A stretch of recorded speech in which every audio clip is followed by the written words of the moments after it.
Hi, welcome back guys. This is your sensei, back with another fanfiction. This is the first part of What If Naruto Was Blood Cursed. Now before starting, please give this video a like and subscribe to the channel if you want more videos like this. Now let's get into the fanfic. It was the middle of the night in the peaceful Konohagakire no Sato. On the gates of the village Izumo and Kotsu are currently closing not until they heard rustling. Who's there? Izumo asked. Then a young boy came out of the boy, his short white hair, ocean blue eyes, and brown skin tone. He just wore a gray scarf, a pair of leather pants and winter boots, leaving his open, revealing a claw mark on his with iron plating on it. And most interesting part of his body is his right arm is made of metal. State your business, Kotsu demanded. I'm a former ninja from Kiri, my clan, and I managed to escape the civil war, but we don't have a place to go and this is the closest village. The boy answered. Alright, we will check your pockets first and we go to the Hokage, Izumo said and checked the boy's pockets. As he was clear, the three ninjas went to the Hokage Tower. Hokage Tower 5 minutes later. Hiruzen Sarutobi, the Sandame Hokage, student of the Niddame Hokage Tabarama Senju, and god of Shinobi, is in his office doing the Cage's worst nightmare paperwork. He then heard a knock on the door. Come in, Sarutobi said as Izumo and Kotsu come in. Hokage-sama, Genin from Kiri here likes to talk to you, Kotsu said. Okay, let the boy in, Sarutobi demanded. The two gate guards then went outside to get the boy. Both eternal Chunnins then brought the white-haired boy in. Sorry for the intrusion, Hokage-sama. The boy apologized as he bowed down. It's fine, child, so what do you need? Sarutobi asked. My clan needs a new home as Kiri is killing people with Kekkei Genkai, and we chose Konoha for as it was only the closest and the most neutral village. The boy said, so what's your name, child? Hyoga Kabut-Mushi, Hokage-sama, I'm the heir of one of my clan's branch. The boy named Hyoga said. The Hokage and guards were now surprised for hearing this child's title. Hyoga, my boy, why on earth is your clan sending you here with no protection at all? I am very well trained, Hokage-sama. My clan specializes on many elements as I have ice as my element. Then the three adults were surprised again. This kid's clan might be great ninjutsu masters. And my clan specializes on beetles of every environment. Your clan might be strong, child. And why did you mention branch earlier? Well, Hokage-sama, my clan can't confine every beetle in just one environment. So my great-great-grandfather made a law for my clan to have multiple branches for specific environments. For every newborn heir till the firstborn will have the seat while his assistant will take care of the branch. So you must be the firstborn. So many siblings do you have? I currently have 4 siblings. 1 is missing, and 1 come to its way. Thank you, Kabutama-shisan. I will agree on accepting your clan on this village as we need to restore our numbers since the Kyuubi incident. The great nine-tailed fox, how intriguing. So where did you seal him? The 3 adults were shocked again as this young child knows the Kyuubi.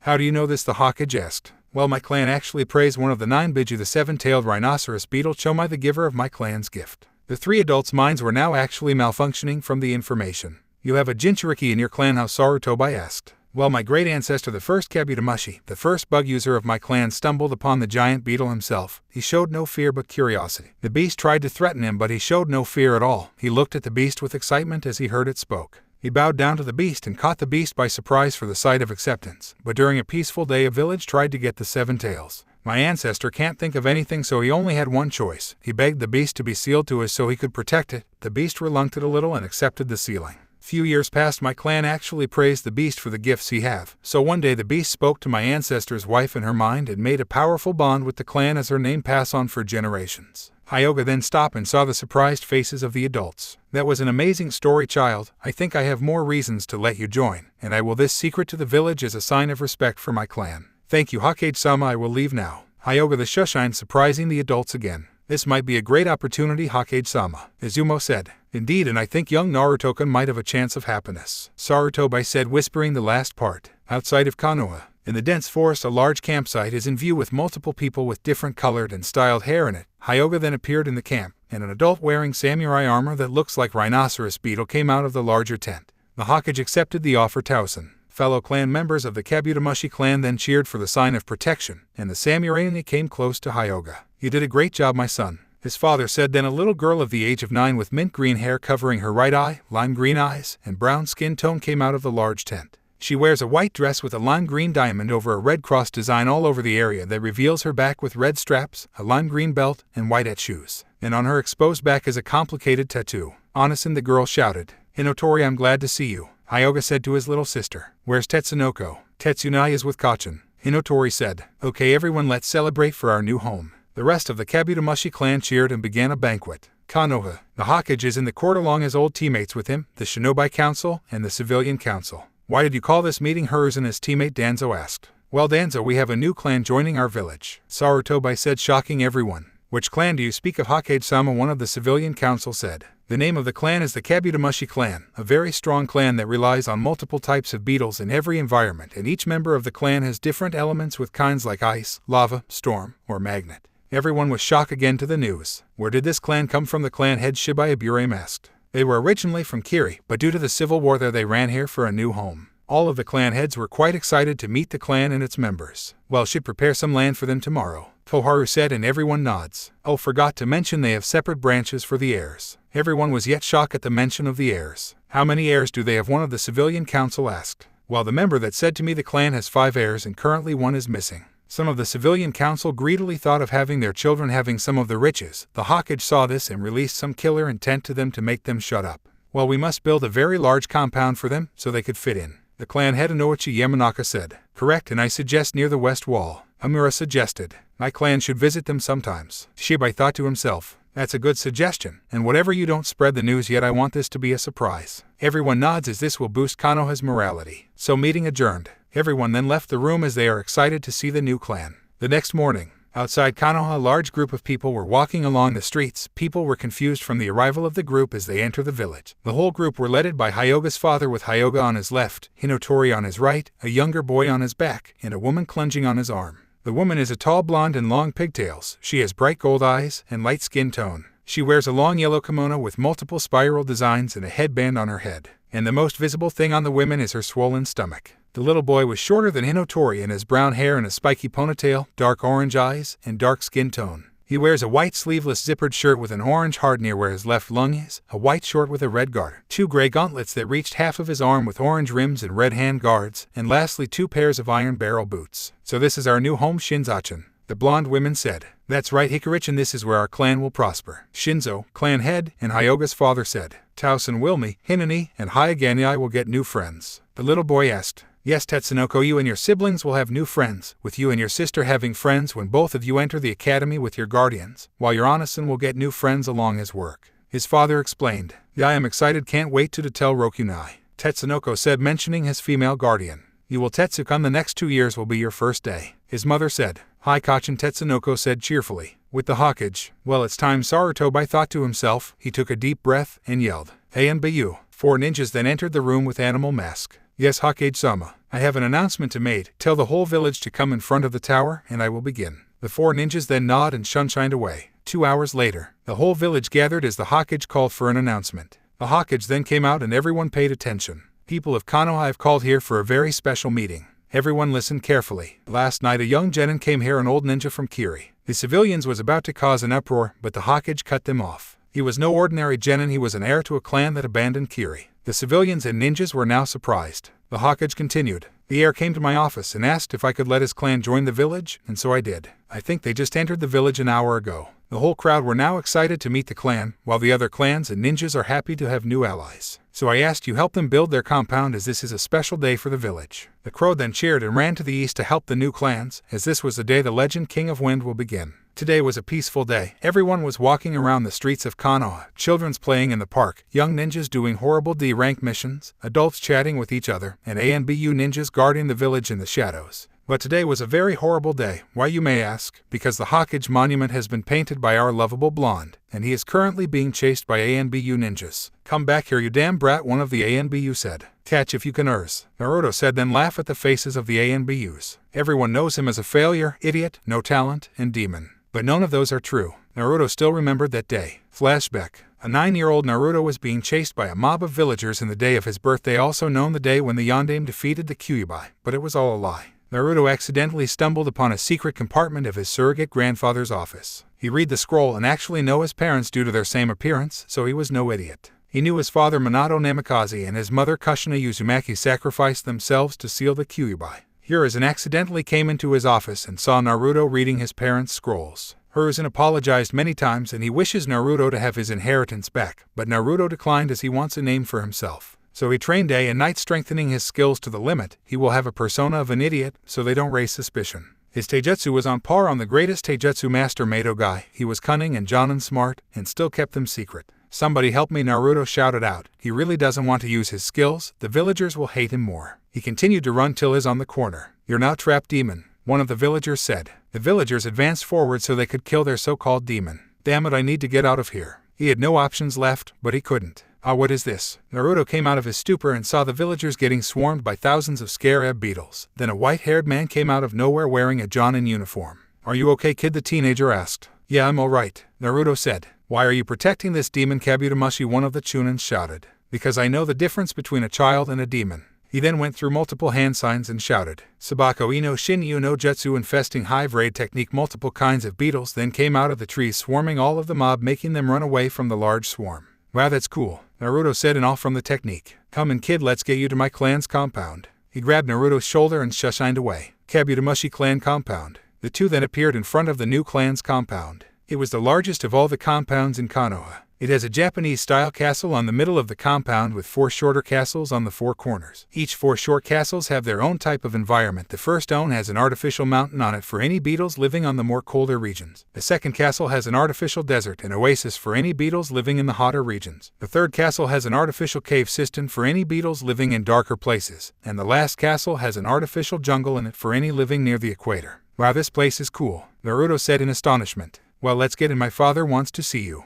the Jonin said, and both of them entered the middle castle. As they entered, multiple people were preparing a huge feast, and standing in the far middle is the clan head Shinzo Kabut-Mushi. Hyoga, you've come back, so tell me anything new, Shinzo asked. Well, as I was going home, I saw the villagers attacking this child, Hyoga said as he points to Naruto. Shinzo looked carefully on Naruto. You're the Kyuubi Jinchuriki, aren't you? Naruto then suddenly went for a fighting stance. Don't worry, child, we don't have a problem with them, as my daughter is a Jinchuriki herself. Naruto was shocked as there's another one like him. Really? It's true, Hinotori, come here. Then a mint green-haired girl comes in. Yes, Tausen, the girl asked. Show this young boy around the compound as he is like you and your mother, Shinzo said. Sure, hey you, let's go, the girl demanded, and Naruto followed. As they walked, they told their past lives with each other, their likes, dislikes, dreams, and goals. Naruto was intrigued from Hinotori's goal. One day I will find my lost twin sister. So Naruto asked if he could help her on her goal, so they trained all day in having sibling relationship with each other. In the first year of the academy, many were coming into class as Naruto walks along with Hinotori. Many civilians whispered with each other like, why is the daughter of the clan head is with the demon?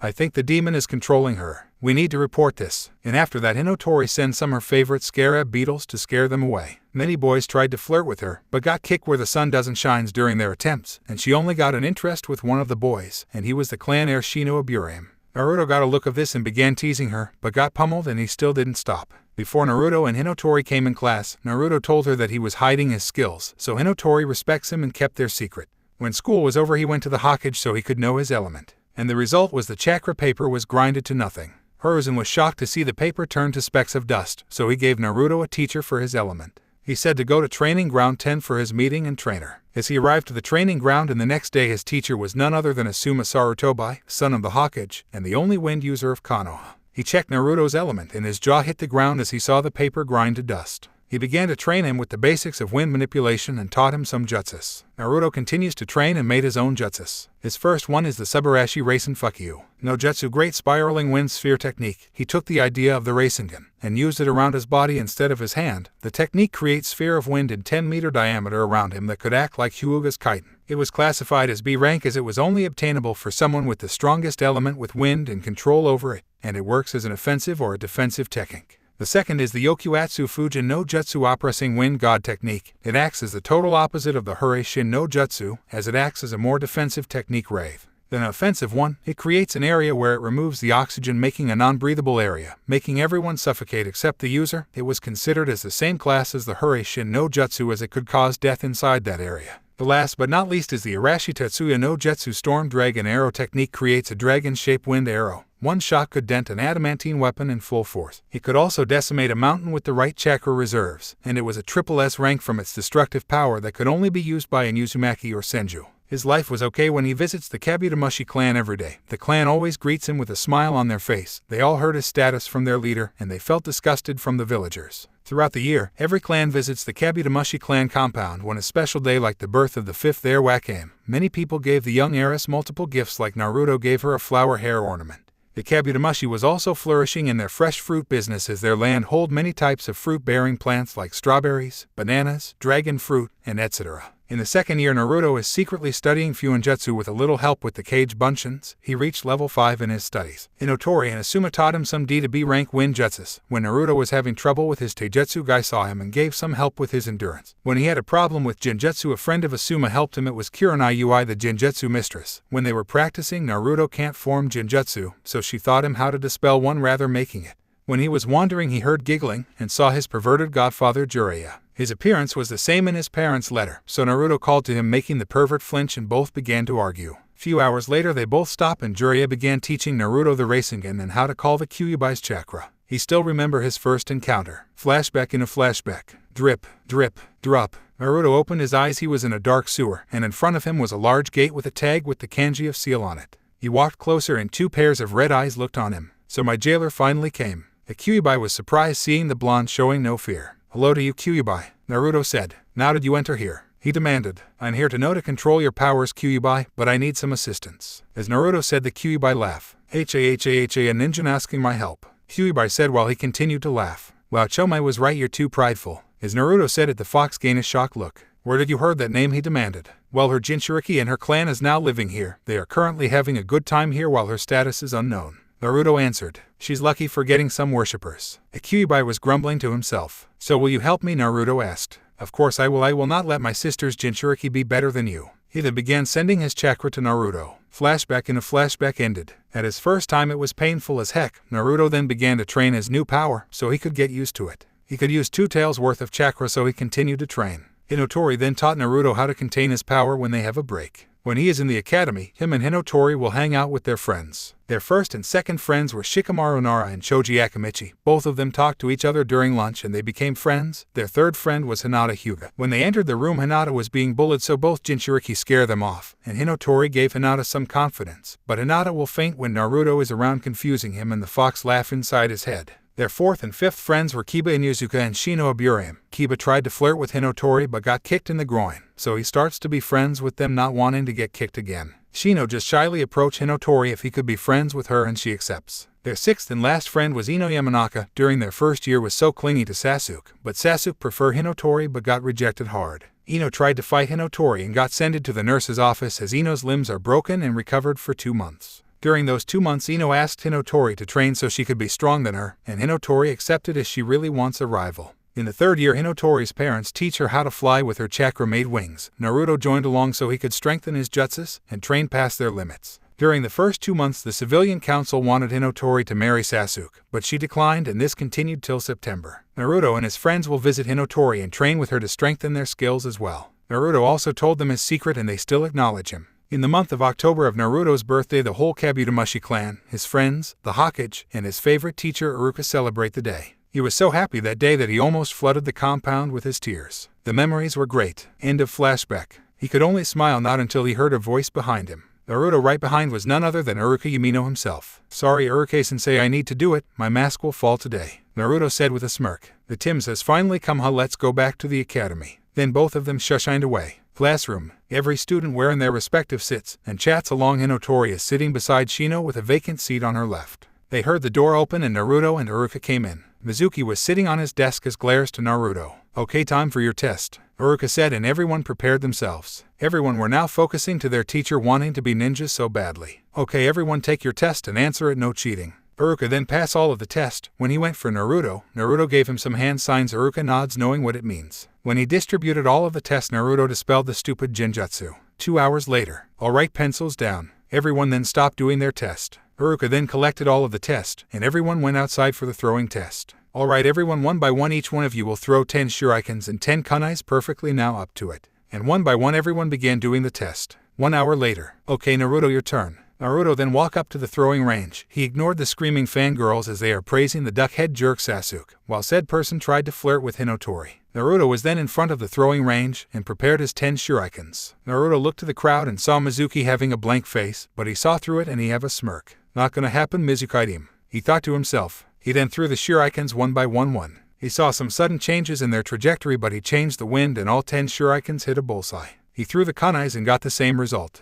Everyone went wide-eyed as they saw the so-called dead last having a perfect, while Mizuki was seething in rage. The whole class then went for the taijutsu test. The civilian children were so boring to see, they just do normal punches, while some girls tries to pull their hair. The next match was Kiba and Choji. As the match begun, Kiba said the Akamichi taboo and got completely decimated as Choji is the winner. Shikamaru and Shino were next and they battle with great wits, but Shikamaru just gave up as he said that it was too troublesome. To continue, Sakura and Ino were next and Sakura was more impressive than the other civilians, but she still lost. Hinata fought a civilian and she won with ease. Hinotori just literally pummeled her opponent. Then the last match is Sasuke and Naruto. Give it up, Dobe, you're not winning this, Sasuke said, and he went for his stance while his fangirls cheered for him. Not happening, team. Naruto then went for a strange style. Mizuki and the class were confused from the style, but Iruka and his friends knew the stance. His left leg is stretched out while his right is bended, and his left arm was stretched out with his hand in a hook fist while his right arm is in an acute angle with his hand in a full fist. This was Naruto's Bajujeru intercepting Gale stance, a stance that let the enemy close with the hook fist and punching them, tripping them with the outstretched leg and deliver a swift knife hand when they're down, or a powerful spinning kick, palm strike on the leg, and a final drop kick on them.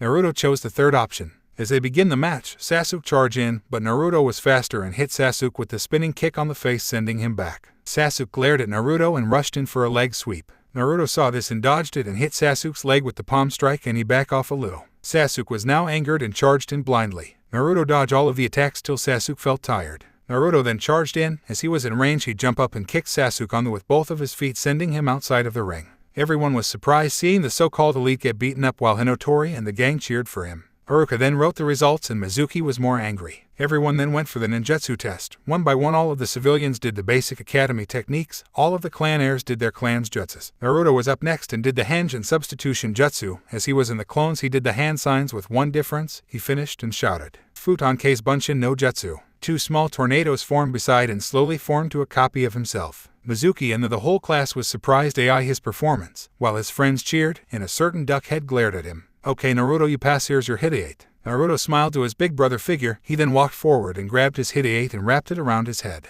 He then went to his seat near Hinotori. "Now I congratulate all of you for passing the exam." He then went on with his speech, while Naruto focused on Mizuki's change of demeanor. Everyone went back to their respective homes. Naruto then walked to his home ignoring the glares. Then he heard leaves rustling, and he rushed to the forest. 2 hours later, Mizuki is happily jumping across the canopy with the forbidden scroll. The ninjas PR protecting the scroll were quite stupid to see through his deception, and he will abandon Konoha for Odo. "It's quite stupid seeing you here, team." Mizuki then around and scowled seeing the demon brat. "So you followed me, demon?" Mizuki said. "Ask yourself, Mizuki, you're more demon than me, for betraying Konoha." Naruto then leaned to his right as 3 shurikens went past his head. He then do some hand signs and shouted, "Futon Arashi Tetsuya no Jutsu." Wind then circled Naruto's hands and formed on his left is a dragon-shaped tip arrow while on his right is a bow. He then set the arrow on the bow and waited for the right spot. "Like they could stop me." He then threw multiple shurikens, Fuma shurikens, and kunais at Naruto. Naruto dodged them all and jumped on a higher tree branch. He then released the shot as the arrow spins like a drill. It hit Mizuki's and the said target felt his organs getting crushed.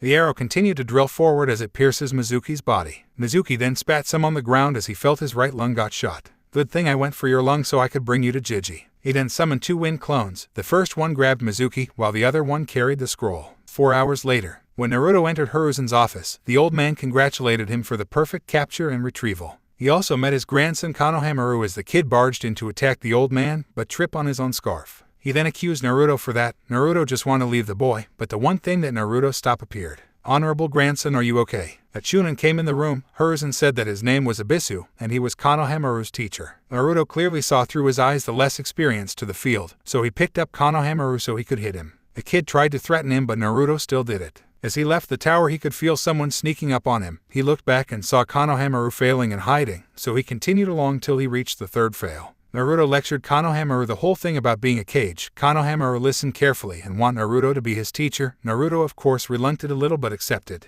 So he trained Konohamaru with the basic chakra exercise, the academy jutsu, and did a little elemental ninjutsu. Naruto was surprised on finding out that Konohamaru has 3 elements: fire, water, and earth. Naruto then began teaching the 3 trainings for the kid's element. He also teach him the 3 kinds of elemental clones for his arsenal. Abisu suddenly came out to get Konohamaru away from Naruto, but replaced himself with an earth clone. Abisu continued to ramble all about how he was an elite, he could help Konohamaru with shortcuts. So he talked some sense to him with his fist. Naruto then went to the west side of the village for Hinotori's graduation party. As he entered the main compound, all of the clansmen and women said their greetings and congratulated him. Hyuga then talked to Naruto and gave him a resistant sealed rubber as Naruto wanted a little experiment. Tatsunoko congratulated him and gave him a giant 9-pointed pinwheel shuriken from his branch as a symbol for being a sane Jinchuriki. Wakan came and hugged Naruto. Wakan was a little girl with forest green hair, mint-colored eyes, and the same skin tone as her siblings. She just wear a simple green kimono as she isn't old enough for her training. But an incident happened as the day the Hyuga incident happened as Wakan's left arm and right leg was cut off. But it was slowly wrapped by vines and formed organic limbs, discovering that she has hat and leaf release. He then left the compound and went for his apartment. He then flopped down on his bed with a smile on his face. He is now a ninja, he beaten a traitor, has an apprentice, and gained new gear. What could possibly go wrong? The next day, Naruto was not in the mood. Why, you may ask? Because his teammates was none other than the Duckhead and the Banshee. Hinotori has an apprenticeship with her mother, and his sensei is Kakashi Haddock, his surrogate big brother. Now, how did Naruto met him? Well, 2 years ago Naruto wandered around the village as he planned his last prank. He stumbled upon the place where the honored shinobi is buried, and he saw a guy with gray gravitide-fying hair. He approached the man and saw the grave he was mourning. It was his parents' graves. As Kakashi discovered that Naruto was looking at him and greeted. Few hours later they were now talking about the yondaime, and after that both of them have a close sibling relationship. Naruto knew that his sensei is mourning, that he was already 2 hours late. Kakashi, where are you? Naruto angrily thought. He then heard the door open and saw his sensei with his smut near his face. Sensei, you're late, the pink-hair howler monkey shouted. Sorry about that, I was busy, now meet me at the roof. He ordered and disappeared in a poof of smoke. Naruto did the same but used wind, while Sasuke and Sakura were flabbergasted from the scene but went for the stairs. 2 minutes later, Sasuke and Sakura were now on the roof and saw Naruto and their sensei reading books. Naruto was light green book which says starting a first gale, while Kakashi's is his smut. Hey Naruto, what's that book? Sakura asked in surprise, Sasuke wanting the same question. It's a book I borrowed from Hinotori. It's a book of how to properly use wind chakra and how to mold them. Naruto answered, shocking his two teammates. Now settle down and introduce yourselves. Kakashi said. What do you mean, sensei? Sakura asked as the males looked at her with deadpan looks. Well, your name, likes, dislikes, hobbies and goals. Kakashi answered. Can you give us an example? Well, my name is Kakashi Haddock. I have lots of likes and dislikes. My hobbies are none of your business, while I am thinking of a goal. Kakashi said, gaining 2 deadpan looks and a face palm. Okay, Pinky, you're up. Well, my name is Sakura Haruno. My like is, she looked at Sasuke. My hobbies are reading, and my dream is. She looked at Sasuke again. What are your dislikes? Kakashi asked. Naruto and Opig, and the flathead beetle BTCH, Sakura shouted on the top of their lungs, and suddenly a giant pillar of fire erupted on the west side of the village, making Sakura gulp in fear of facing her. While good luck surviving Hinotori, she's scary. Naruto assured as he remembered to never mess with Hinotori. He shuddered at the thought. Okay, your turn, Mo. Kakashi points to Sasuke. My name is Sasuke Uchiha. I have a lot of dislikes. My hobbies are none of your business, and my goal is to kill a certain man. Sasuke said while Sakura is fawning over him. And lastly, whiskers. Naruto gained a tick mark on his forehead. Call me, damn it, Kakanai, Naruto yelled out angrily but calmed down. Okay, my name is Naruto Uzumaki. My likes are meteorology, soccer, ramen, pranks, and the Kabut-Mushi clan. My dislikes are arrogant people, rapists, traitors, and people believe a scroll is a kanai. My hobbies are studying the weather, making new jutsus, and gardening. And lastly, my goal is to be the greatest wind user in Hokage. He finished with a smile on his face. His teammates are shocked on his description, and Kakashi smirk. Alright everyone, I will break up this moment and say that you're not Genins yet. Sakura and Sasuke were surprised while Naruto was neutral as the old man explained this to him. But we passed the test, Sakura said. That test was to weed out the weak ones. Now meet me at training ground 7 at 6 in the morning, and you might don't eat breakfast or you will puke. Kakashi then shunshined away. The unofficial team then went back to their respective homes, wondering what test that they will do. Naruto was in his apartment eating ramen, while his clones are in the forest making a new technique with the he got from Hyuga, and is currently for 3 more minutes to meet his team as he knows his sensei is still mourning. Well, it's showtime. Naruto then shunshined to the training ground. 3 minutes later, Sakura and Sasuke were not happy. Why, you may ask? Because their sensei and other teammate are late, they didn't have breakfast, and they're clearly bored. Suddenly their teammate and sensei appeared, with both of them having their respective books. You're both late, Sakura shouted angrily. Well, you see, a black cat crossed my path, so I used another way, Kakashi said with an eye smile. I heard a new book happened to be on sale, so I had to wait in line, Naruto said with his own eye smile, and Kakashi having some sense of pride. Liars, Sakura shouted as she points at them accusingly. Skipping the start of the test, I'm lazy. Sakura is not quite good, Sasuke is good but he leaves so many hints, but I can't sense Naruto. As I suspect from my Atato, Kakashi said with a smile. He jumped around the tree lines, and Sasuke appeared out of his hiding spot. Sasuke tried to punch Kakashi but everything he did miss. He tried jutsus but didn't hit, and lastly he used range but every kanai and shuriken miss. Kakashi ended it quickly and used Daten Shinju Zanshu no Jutsu Earth Release double suicide decapitation technique on the young Uchiha and trapped him underground. Kakashi then left to search Sakura. As she finds her, he did a drank genjutsu and surprisingly made her faint. He really need to help her, but the damn civilians only wants him to focus on Suzuki. Suddenly a 9-pointed pinwheel shuriken almost scratched his face. He looked around and found Naruto floating above him. So you mastered it, Naruto? Kakashi said. Yeah, it took a while, and I bet that Tsuchikage will try to kill me if he found out I deciphered his technique. Naruto said as he shivered on meeting the old coot and gets blown to dust. He then went for a punch, but Kakashi blocked it. And that was a good shuriken there. Where did you get it? Kakashi asked and went for a kick on the stomach, sending Naruto away, but stayed afloat. I got it from Tetsunoko as a present, and it from Hyuga. Naruto answered. So you're starting on another project. I wish you luck. Thanks, now let's continue. Naruto then did some hand signs and shouted. Futon Tapa wind release breakthrough. A force of wind came out of Naruto's mouth. Kakashi dodged the technique and threw some kunai. Naruto saw this and flew away, and starting to search for a weak spot. He grabbed his giant shuriken and hides. Meanwhile, Sakura was snapped out of the genjutsu and found Sasuke buried alive, leaving the head. She fainted at the spot, but snapped out of it and dug him out. They are currently trying to find Kakashi and Naruto wandering around the forest, no idea where they're heading. Sasuke-kun, what will we do if we see Kakashi-sensei? Sakura asked. Sasuke just ignored for being a weakling. He just want to pass the test, and he could kill that man. Suddenly they saw Naruto flying in their direction, making Sakura and Sasuke drop their jaws. Was that Naruto Baka? Sakura shouted. Suddenly their sensei was right behind Naruto and Sakura ran away while Sasuke stayed behind. He did some hand signs and shouted, Katen Gakakyu no Jutsu fire release great fire technique. Sasuke then shot out a giant fire from his mouth. Kakashi saw this and replaced himself with a log. It's at the best you can do? Kakashi asked, making Sasuke angry. With Naruto, our favorite blonde is currently resting on a branch as he was getting tired of flying. He was wondering the meaning of the test and finally know the answer: teamwork. He just need to find the pink banshee and the emo. Okay, if I were Duckhead I would fight Kakanai, and if I were the Howler Monkey I would be afar and just daydream all day. Naruto said to himself dryly. What was that? Yubaka said. Howler Monkey shouted. Hey there, Sakura, didn't see you there. What are you doing? Naruto asked. Passing the test, unlike you. Sakura retorted. Oh yeah, how do you get the bells if you're running away? Naruto said dryly. Sasuke-kun will get it for me, Sakura said as she began daydreaming. You're a total coward and failure of a Kunoichi. I'm Kunoichi of the year, Baka, Sakura shouted, thinking he was wrong. In the mental department, yes, but not the physical department, and I bet if you look to a ninja you just ran away. At least Ino focus more on training, unlike you and the other civilians, Naruto said coldly, making Sakura shiver. Yeah right, I see, could beat an Oppig, Sakura stuttered, making Naruto snort in amusement.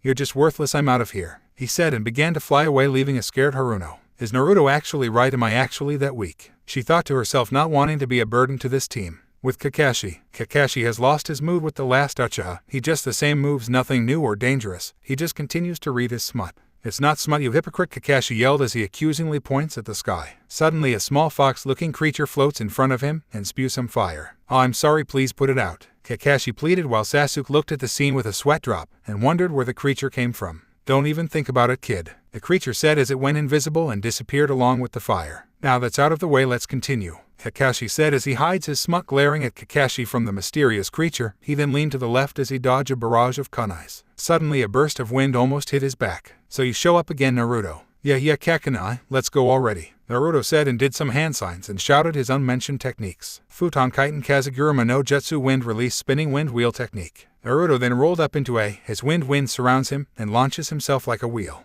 Kakashi sidestepped as he saw Naruto's technique grinds through a tree as it reached the other side. Kakashi was impressed to his surrogate little brother's skills on wind, while Sasuke was seething in anger as he saw Naruto's technique. That technique should be mine, he thought angrily. Suddenly they heard the timer went up. Sakura and Sasuke walked in defeat while Naruto has a neutral face. 2 minutes later, I think the three of you failed, Kakashi said as Sakura and Sasuke slumped in defeat while Naruto still had his neutral face. I think we didn't, Naruto said as he reached for his pocket, revealing the two bells, making Sakura and Sasuke jaws drop while Kakashi has a smirk. So tell me, how did you get the bells, Naruto? Kakashi said and Naruto grinned. Well, when you fought Sasuke, I've already cut the bells with my wind and created an air cushion to stop its fall so it couldn't make a sound, Naruto explained, getting shocked faces from his two teammates and a smirk from his sensei. So who will you give it? Kakashi asked. No one, getting some more shocked faces from his teammates. And neither will I, getting more surprised faces. You call me Kakanai, I am way smarter than this, that I could even with Shikamaru in intelligence. So I gave the bells to no one and to myself, as the answer is teamwork. His teammates were floored from their shock. The so-called idiot has shown his hidden talent with them and managed to know the answer. That's right, Naruto, and now Team 7 is now official. Sakura cheered for passing, but felt left alone for being useless. Sasuke brewed and was still angry to Naruto, and Naruto was neutral. Kakashi then shunshined to the Hokage Tower. Sasuke was about to yell at Naruto, but said blonde was nowhere in sight. Sakura tried Sasuke for a date, but he ignored it. Hokage Tower. Every Jonin were in Sarutobai's office just waiting for a late Cyclops. The door suddenly opened and said Cyclops entered. Kakashi, finally you are here, so which team passed? Sarutobai asked. Team 1 fails. Team 2 fails. Team 3 fails. Team 4 is a disgrace to every Konoichi and fails. Team 5 fails. Team 6 fails. Team 7 pass. Every Jonin were surprised at Kakashi for passing a team. How did they go? Hers and asked, wondering how they did it. The senseis of Team 1 to 6 thought the Uchiha did it, or the demon brat got killed. Well, Sasuke tried to attack me by himself. He lacks some speed and power, but the problem is his arrogance. Kakashi stated with a bored look. Sakura, I could tell the most is the most fangirlish of all. She's a scaredy cat, and fell for a D-rank Genjutsu. All of the Jonins thought about it and could think she's a failure for a Kunoichi. A D-rank? Are you serious? That girl fell for a D-rank? What a disgrace. Teammate Sensei Kurenai said. Good thing Hinotori and Naruto changed Ino. She could be worthless if both of them didn't help her. Team 10 Sensei Asuma said, making the other Jonins look at him. Well, it's true, Ino focused more on training since Hinotori is stronger, and the Kabut-Mushi girl could be Kunoichi of the year if she couldn't control her anger. The Jonins shuddered as they tried to mess with her, a few sent to the hospital with third-degree burns or a severe pain on the groin. Only one is functional, is Naruto, Kakashi said, surprising all of the Jonins except Kurenai and Asuma since they taught the kid everything. He displays a cool head, he didn't rush, and is really good in wind manipulation. The Jonins were now floored that the so-called second dead last behind the Nara solved the test alone. Not surprising at all, young Naruto was always unpredictable. Hiruzen said and chuckled. Okay, continue. Team 8 pass. Team 9 is still in progress. Team 10 pass. Alright, you can leave, but Kakashi, Kurenai, and Asuma stay here for a little. Everyone left except the 3 called Jonins. What is it, Hokage-sama? Kurenai asked. Yeah, what's wrong, Tausen? Asuma asked. It's about the lost Kabut-Mushi heiress. Everyone tense at the news. Where is she? Kakashi asked. She's still in High no Kuni, but her whereabouts are unknown, and was keep this as a secret to them so they couldn't charge in to rescue her. Hiruzen said, not wanting another war because of this. We understand, Hokage-sama, and the one thing we should worry about is Hinotori finding out. Everyone shuddered at the prospect of the girl. With Naruto is currently in the forest. As he practices soccer for his second style, he discovered that he could use chakra only as a second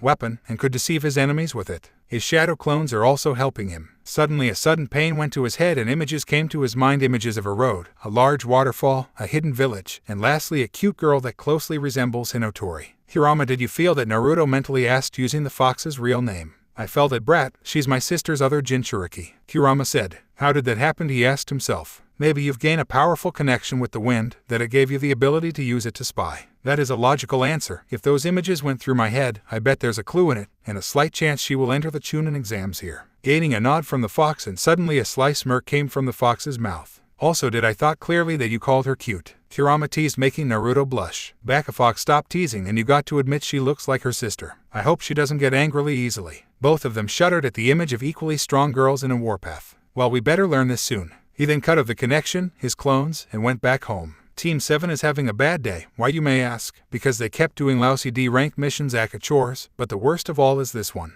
Cherry in position, Sakura said through a mic. Brooder here, I hate you all, I see the target. Sasuke said. Wind Fox here, I see it as well. Naruto said. Scarecrow on point, charge. Kakashi ordered. 3 of the Genins jumped to their target, their shouts of pain and scratching creating a dust cloud around the area. As the dust cleared, Team 7 has multiple scratch marks over their body, and on Naruto's arm is a cat with a red collar. Tora captured going back to the tower, Naruto said as he grumbled about stupid cats. Hokage Tower 1 hour later. Team 7 is currently in the Hokage's office. Madame Shijimi is currently crushing Tora. Naruto and Sakura has faces of sympathy while Sasuke looked with a smirk saying he want the cat dead. Shijimi-sama, I think Tora can't breathe, Naruto said to her. Madame Shijimi looked at Tora and gasped as she was strangling her baby. She loosened her grip and Tora was now relaxing on her arms, making her smile, and gave Naruto a thank you. Everyone in the room was shocked that Naruto just removed the Retrieve Tora mission. Suddenly every Genin felt an urge to celebrate and didn't know why. Congratulations, Team 7, now your next mission is mowing the lawn, babysitting, and Hiruzen was cut off as Sasuke slammed his desk. No more of this pathetic chores, I'm an Uchiha, I demand for a better mission. Naruto and Kakashi just sighed at the emo. Sakura can't think of anything as she doesn't like to do harder missions, and Hiruzen just rubbed his temple as he can't deny it because of the council. Alright, this is C-rank escort mission. So who's the client? Naruto asked. Send him, and an old man then came out of the door with a gourd of sake with him. So these will guard me, huh? A weak looking. The mo, and a weak little girl, but this blonde kid looks strong, the old man said, making Sasuke seethe in rage. Sakura looked down in shame, and Naruto having a smile. "Don't worry, Tazuna and this kids are strong, we can protect you," Kakashi said, making the old man named Tazuna. "Alright team, meet me at the gate by 6 in the morning. 2 hours later, Naruto is currently walking to the west side of the village hoping to visit Hinotori.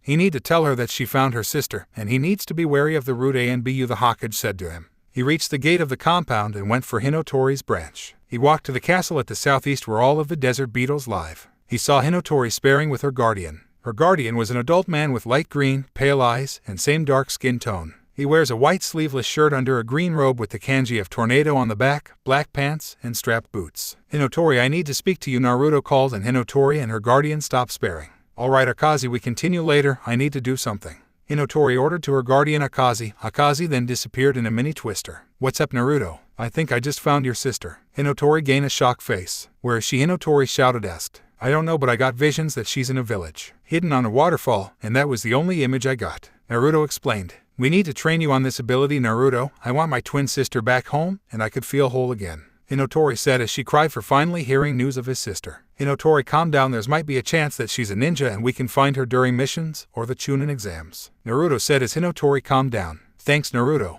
No problem." The next day, Team 7 were now near the gates waiting for their sensei and their client. Sakura and Sasuke have bags on their bags while Naruto has a pouch with storage seals, and inside it were storage scrolls he needs for the trip. They saw Kakashi with Tazuna on his shoulder. He explained that he carried Tazuna out of the bar, and they began their mission. Naruto was happy to see the outside world. He could feel the wind on his face with each step, and leaves rustling with it. Sakura asked her sensei if there was any ninjas in Nami, and her answer was the whole ninja system. Sasuke just brewed. Naruto suddenly felt a sudden change in the air and stopped moving, making his team look at him. "What are you doing, Dobe?" Sasuke asked. "I felt a disturbance in the air, so be wary in the area," Naruto said and looked around his pouch, and got 6 3-pointed shurikens with the middle made of wood with markings on it, making Kakashi widen his eyes. "You're using it now, Naruto?" Kakashi asked, making his 2 other students look at him in confusion. "Just in case we need it," Naruto said as he held his shurikens between his fingers. They then continued to move and saw a puddle in the middle of the road. Naruto then threw his 6 shurikens around the puddle and made one. Sakura and Sasuke look at him with curiosity while Kakashi knew why he did it.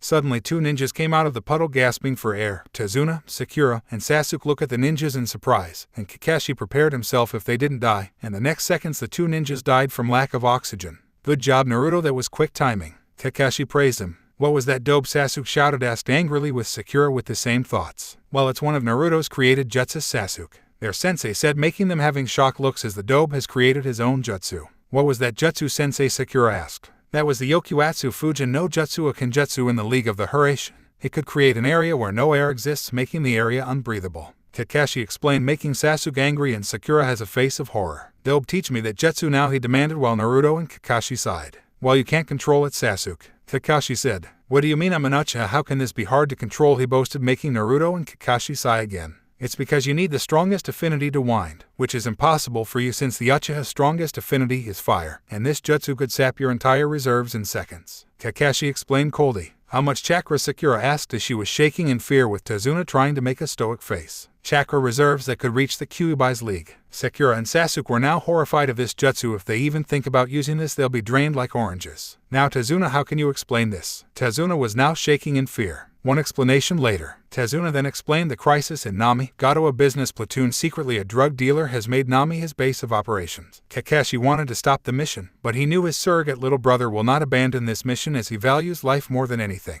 So they continued the mission, called backup, and they were now heading for Nami. Along the way, Sasuke tried to steal Naruto's pouch, but each time he will get small cuts from the pouch's security seals and wind seals. Naruto threw a kunai through the forest, almost hitting a white rabbit. Sakura yelled at him, but both him and Kakashi focused their eyes on the rabbit. Then both of their eyes widened. "Everyone get down!" Kakashi dragged Sakura and Sasuke down while Naruto dragged the client, and suddenly a giant sword came out of the forest. Then a tall man with bandages around his mouth and no eyelashes. "Zabuza Mamachi, one of the 7 blades of the mist, and Nukanin," Kakashi said to the man named Zabuza. "Kakashi of the Sharingan, nice to finally meet you. Now give me the old man," Zabuza demanded. "The Sharingan? How did Kakashi have it? He's not an Uchiha after all," Sasuke thought to himself. "What is the Sharingan?" Sakura asked surprisingly. Naruto explained it. The Sharingan is a powerful jutsu that only the Uchiha could obtain. They could copy any jutsus, use a lot of genjutsus, giving you slow-mo vision, but your reflexes will be slowed down if used. Sakura was amazed from the explanation while Sasuke was seething in anger that Naruto gave the Sharingan a weakness. "This kid is good, Kakashi, but can they beat me?" Zabuza said and went through multiple hand signs. "Suten Kirigakure no Jutsu," hiding in the mist technique. Then the whole area was covered in thick mist. Team 7 then surrounds Tazuna as they hardly look around. Then all of them felt a chill in their spines. Naruto knew what to do and created a vortex that had all of the mist, clearing the area with Zabuza in the area. That brat of yours Kakashi is really strong with his wind. I could call him a prodigy for this, Zabuza said with interest. There so were many rare people with strong wind affinities that only the Sandaime Tsuchikage was the only man mastering, and in front of him now was the second. Thank you for the praise, Zabuza, and you should call your Yuki partner here. Everyone was confused except Zabuza and remembered this kid has the strongest wind affinity and could utilize the wind easily. Haku, get down here. A ninja came out of the forest wearing a hunter nin uniform. The ninja then removed its mask, revealing a very beautiful face. How did you know that I was hiding? And my clan name the fake hunter nin asked, shocking the group. I track you with my wind. I sense the coldness near your body, and I think that you have ice as your affinity, meaning that you're from the destroyed Yuki clan. Naruto explained, shocking everyone. Where did you get this information? Haku asked. A certain friend that used to belong from Kiri. Naruto answered. Who's this friend of yours? Hyoga Kabut-Mushi. This made Zabuza and Haku shock and disbelief. Hyoga is in your village, Haku exclaimed. Yes, his clan are now residing in Konoha in peace. Some tried to kidnap them, but each one attempts are either captured or killed. Naruto explained, making Haku cry in joy, while Zabuza gained more hope as he could get help with an old friend. Kakashi, I think we should stop this battle. I promised an old friend in that clan before the civil war begun, so please let us join your village so I could meet him again. Some were wary from his intentions, but Naruto and Kakashi saw right through it and believe it. Alright everyone, let's move. We still have a mission to do. We got some extra backup, and more will come soon. They then continued walking to Nami. Unknown location. In the middle of an office, a short man was sitting on his desk, and he was angry. Not only did Zabuza betray him, he also joined on helping the bridge builder. Suddenly his doors opened with inexperienced samurais entered. Gato-sama, we got the man you needed. The man said to the midget named Gato. Alright, send him in. Gato ordered. Then a ninja wearing a name Hideate came in. AI Rokusha, we have a perfect job for you. The ninja named AI then grinned as he held a specific blade. With Naruto and his group, Naruto and the gang have reached Tazuna's house. Along the way, Haku listened carefully to Naruto as she listens as he told her old lover's days in village. Sasuke tried to get close to Haku but sensed a feeling on his spine that to never touch her. Sakura tried to fight Haku but each attempt she got knocked out, and Zabuza and Kakashi were talking for any sudden attacks from Gato. In front of Tazuna's house is a young woman. Taos and the women then ran up to Tazuna and hugged him. I'm alright, Tsunami, this super group is helping us, Tazuna said as he points to the group of ninjas. Everyone bowed in respect and entered the house. Along the way they saw a kid walk along inside glaring at the ninjas. What's his problem? Zabuza asked. Sorry about that, Inari just isn't the same since Gato took our home, Tsunami said, making the two Kiri nins look down in shame for doing this to a peaceful village. It's fine, Tsunamis, and we can change his view if he could understand our work, Naruto assured, making Tsunami smile. Thank you, Naruto-kun, Tsunami said and went inside.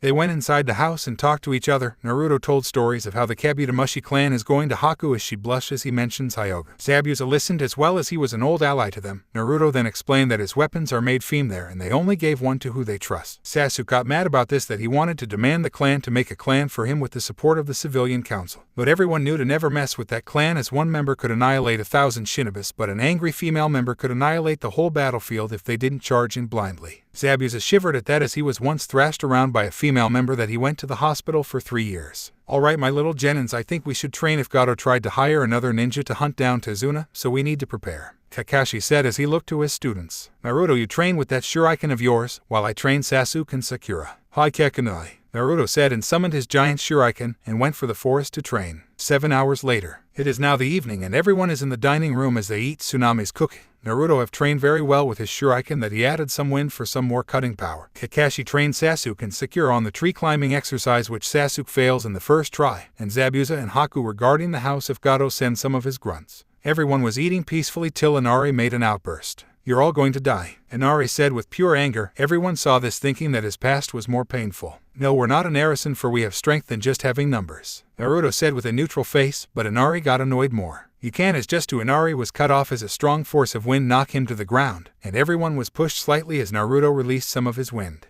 Kakashi caught a slight glimpse on Naruto as he saw a faint green light on his eyes but disappeared. You don't know anything, Naruto said angrily, making everyone back away from the sudden change. What happens when your grandfather got killed and the bridge wasn't finished? What happens when some grunts invades your house? What happens if we didn't come here at all? This whole country will die. Everyone was now in fear from his explanation. Tazuna and Tsunami were crying from the truths they received, and Inari was on his back as he heard those words. He was now scared more and he blamed himself for being a coward. Naruto, that's kinda harsh, Sakura said with slight fear. Sakura, the world is not always black and white. This world always causes harm, and I can't stand seeing innocent people die, Naruto said as he cried in shame of lowering his neutral persona. Everyone except Sasuke was now thinking on his words and was quite in shame of themselves on seeing a kind-hearted boy suffer from this endless cycle and has no help. Kakuna, I will go to sleep, call me if you need me. He then went upstairs, leaving everyone in their thoughts of this night. Kakashi was really sad for seeing his surrogate little brother like this. He needs his support, right, and went upstairs to reassure him. The next day. Today was the day the bridge will be finished. Many carpenters was almost in their freedom and wanted to celebrate till they get back home.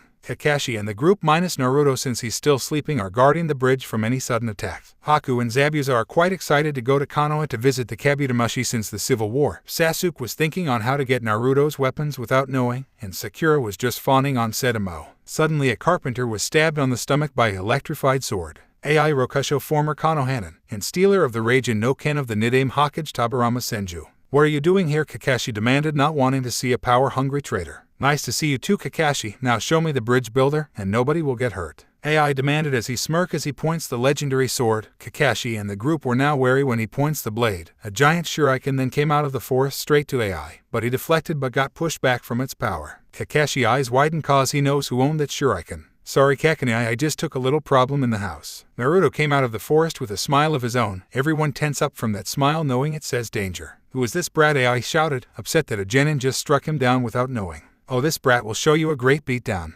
Naruto then dragged a finger with chakra on his wrist, and a very funky beat starts to play. Hand clap by Fits in the tantrums. Everyone was confused on the sound till they saw him move with the beat. Ai smirked at this, thinking he got the advantage, but he was surprised to see the blonde disappear in sight. He then sensed something came behind him, revealing the blonde flying at him with his shuriken on his hand. He parried the blade, but he was overwhelmed by the blonde's strong strike. Naruto then did multiple swipes with his shuriken as Ai tried his best to deflect every strike. Naruto then did some twirls and kicked Ai on every direction. Ai jumped away and summoned his Senbon umbrella. He then rained a volley of Senbons, but Naruto span his shuriken, creating a small vortex deflecting all of the needles. Zabuza and Haku saw their chance and charged in. Zabuza then did a right sword sweep, making Ai block with his umbrella, while Haku jumped on Zabuza's back and launched her own Senbons, making Ai retreat as both Kiri Nin charge in. Everyone heard a loud clang as they saw Naruto's shuriken turned into a fan frame and solid wind chakra formed the fan's paper. Naruto then did a hard swipe and a small tornado that charged at Ai, making him go to the edge of the bridge. Ai saw that he was cornered, so he used the Raijin no Ken as he tried to cut down the blonde, but he thought wrong as the blonde flew to the air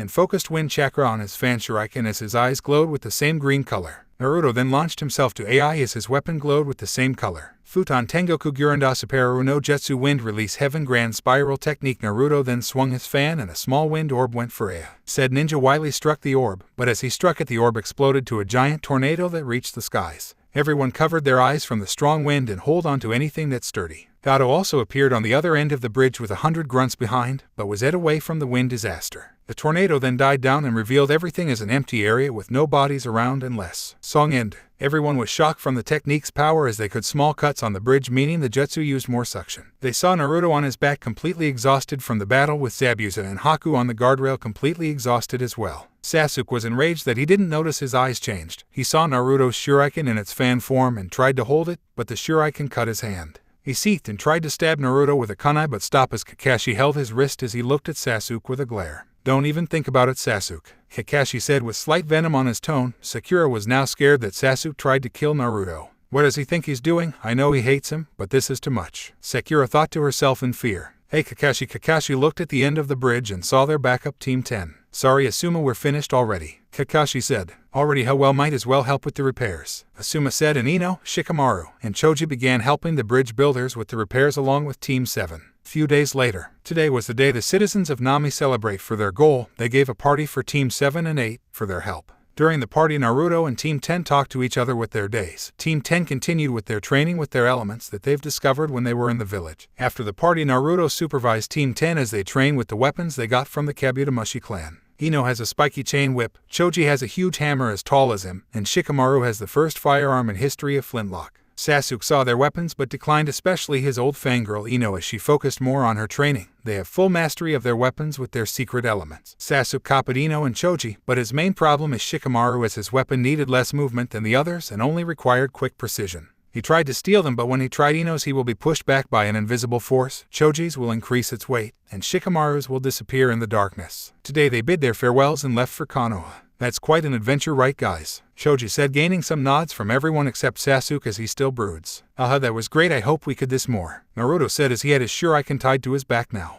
I hope Hinata and her team is back home, we should celebrate. Ino said enthusiastically. They told stories to each other while they walked, till Naruto stopped moving. Naruto, what's wrong? Kakashi asked. Naruto just looked at the sky, and everyone saw a faint green glow surrounds him. It's time, Kakanai, the chance of recognition for everyone. Naruto answered, leaving the rest of the Genins clueless except Shikamaru, Haku, Zabuza, Kakashi, and Asuma as they thought of one thing. The Chunnin exams has finally come. Those were the thoughts the ninjas came to their mind, so everyone continued to walk back to the village. Naruto is now resting in his apartment, as he rests from the D-rank missions they did. When arrived at the village, many of the civilians were wondering what the infamous Zabuza Mamachi doing in their village. They arrived at the Hokage Tower and Kakashi and Asuma gave their reports. The Hokage was impressed in their skills, and was more impressed with Naruto and Team 10. As he asked Zabuza and Haku, they just want to stay with the Kabut-Mushi as they were old allies. Haku was overjoyed as he saw Hyoga again with Hinotori and Tetsunoko hugging her. Zabuza got a small reunion with Shinzo and Akari as they talked their times away from each other, and the whole clan celebrate with the new music seals they created for special events. When they returned, Sasuke tried everything to get Naruto's weapon, but anyone who gets it for him got multiple cuts on their hands, and earth techniques can't even hold it.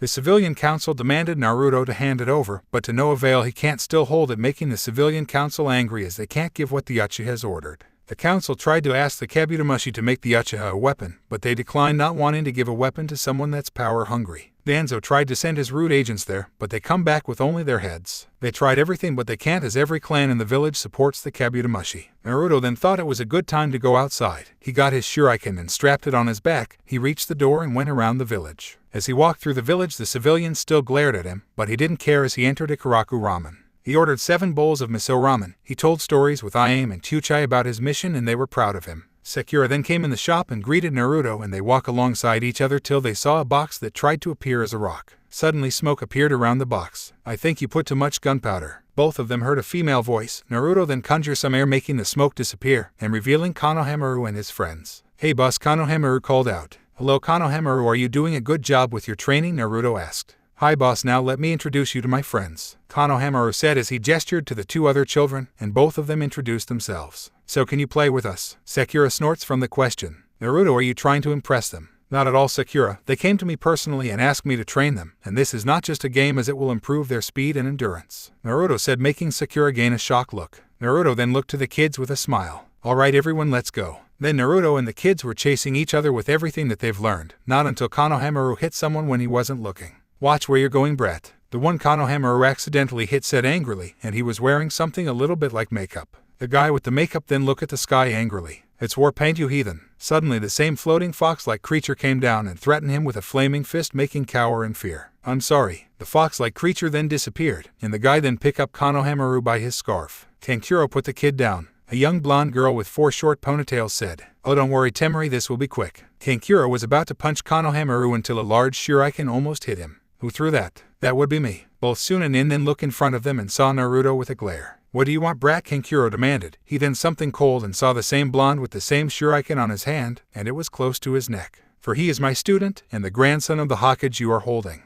Kankuro then dropped Konohamaru out of fear. Then they heard a clank and the shuriken turned to its fan form. A wise choice there. Now are you waiting there, Sasuke, because your seatmate there is getting impatient? Naruto said as Sasuke in a tree looked beside him and saw a redhead boy. Sasuke and Sakura called out as she was getting exhausted from running. Sasuke didn't mind her, while Temari looked at her with disgust from her actions. Kankuro, what do you think you're doing? The redhead asked with a cold tone. Well, you see Gaara, this kid Kankuro was cut off as he was looking at the cold glare of the redhead. Unknown to everyone, Kurama and Naruto are talking through the mental link. That's Shukaku, alright, I still remembered his lust. Stay cautious around him, kid. Kurama warned. I will, Kurama. Naruto cut off the link. You guys are from Suna, aren't you? What are you doing here? Sasuke demanded, getting some deadpan looks from Naruto, and said, Suna team. It's the Chunnin exams, we are allowed to come here. Kankuro explained, making Sasuke and Sakura wonder about it. Hey you redhead, what's your name? Sabaku no Gaara, Gaara said. My name is Sas, but he was cut off. Not you the blonde, what's your name? Gaara asked while Sasuke was seething in rage for being ignored. Naruto Uzumaki, I hope you get the best of luck, Mr. 1. The Suna team had faces of shock from his words while Naruto's teammates were confused. Now let the western wind guide you for your victory. Gaara then got a thirsty grin. Yes, mother, we'll have your Uzumaki. Those are some fine words, Uzumaki. With that kind of speech you might be a wind user, I presume, Temari asked as she used her fan as an armrest. As am I now, we will be going now. Naruto shunshined with the three kids. The Tsunanins walk away, leaving Sasuke and Sakura in the middle of the streets as they tried to process the event in their mind. 10 minutes later, in Training Ground 7, Naruto is practicing his Shuriken's fan form as he launched a small gale. Sasuke tried to copy his movements, but Naruto made a seal that prevents copying, and Sakura tried to flirt with him. Kakashi then appeared in the training ground with 3 forms on his hands. His 2 students were gawking at him as he was in time, while Naruto seemed to know why he's early. You're early, Kakanai. Any news today? Naruto asked, and Kakashi chuckles. Well, yes, I'm entering U3 for the Chunnin exams. This got Sasuke and Sakura's attention, while Naruto gave an amused smile. Just sign this forms and go to the 3rd floor of the academy in the afternoon. Sakura relucted a little, but signed it as she saw Naruto and Sasuke sign theirs, and gave it back to Kakashi. Alright, you 3, good luck, Kakashi said and shushined to who knows where. 10 minutes later, Naruto was walking down the road with the occasional glares. Then he stopped as felt a familiar breeze. Images of the same girl is now walking in Konoha. Hinotori felt a sudden feeling in her gut as she flew upwards with her wings. Hyuga and Tetsunoko felt the same feeling and ran.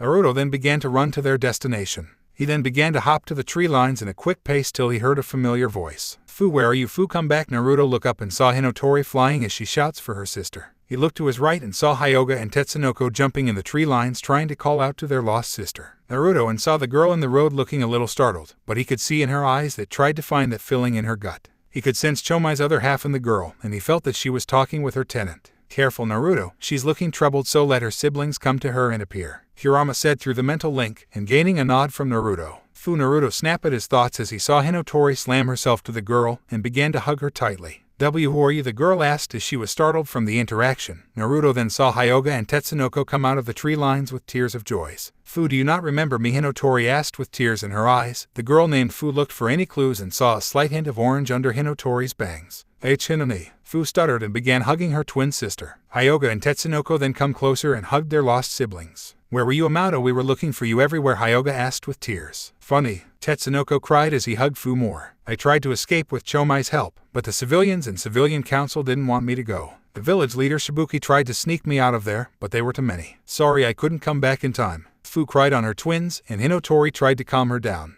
Don't cry, Fu, you're safe now. With the help of the Hokage we could get you out of that village. Now let's go back to the compound, Hinotori said, and Fu nodded. Then the 4 of them then began to walk back to their compound. Naruto looked at the scene with a smile as she looked at her friend's whole family again. He began to walk to the academy to wait for his team there. 2 hours later, Naruto is now standing near the entrance with a notepad in his hand. He began a liking with novels, and he tried to come with his own. He thought of using his adventure as a main plot, but couldn't get a certain scene in it. He then saw his team walking. Hey guys, doing great, Naruto said with a smile. Sasuke and Sakura then saw Naruto's notepad. Naruto, what are you writing there? Sakura asked. Oh, I'm writing a novel. This shocked both of his teammates. Since when? Sakura asked in disbelief. Well, I started today, but I couldn't think of a good plot, Naruto said as he taps his head with his pencil. Both of his teammates went out of their confusion and the 3 of them went inside while Naruto still tried to think of a plot.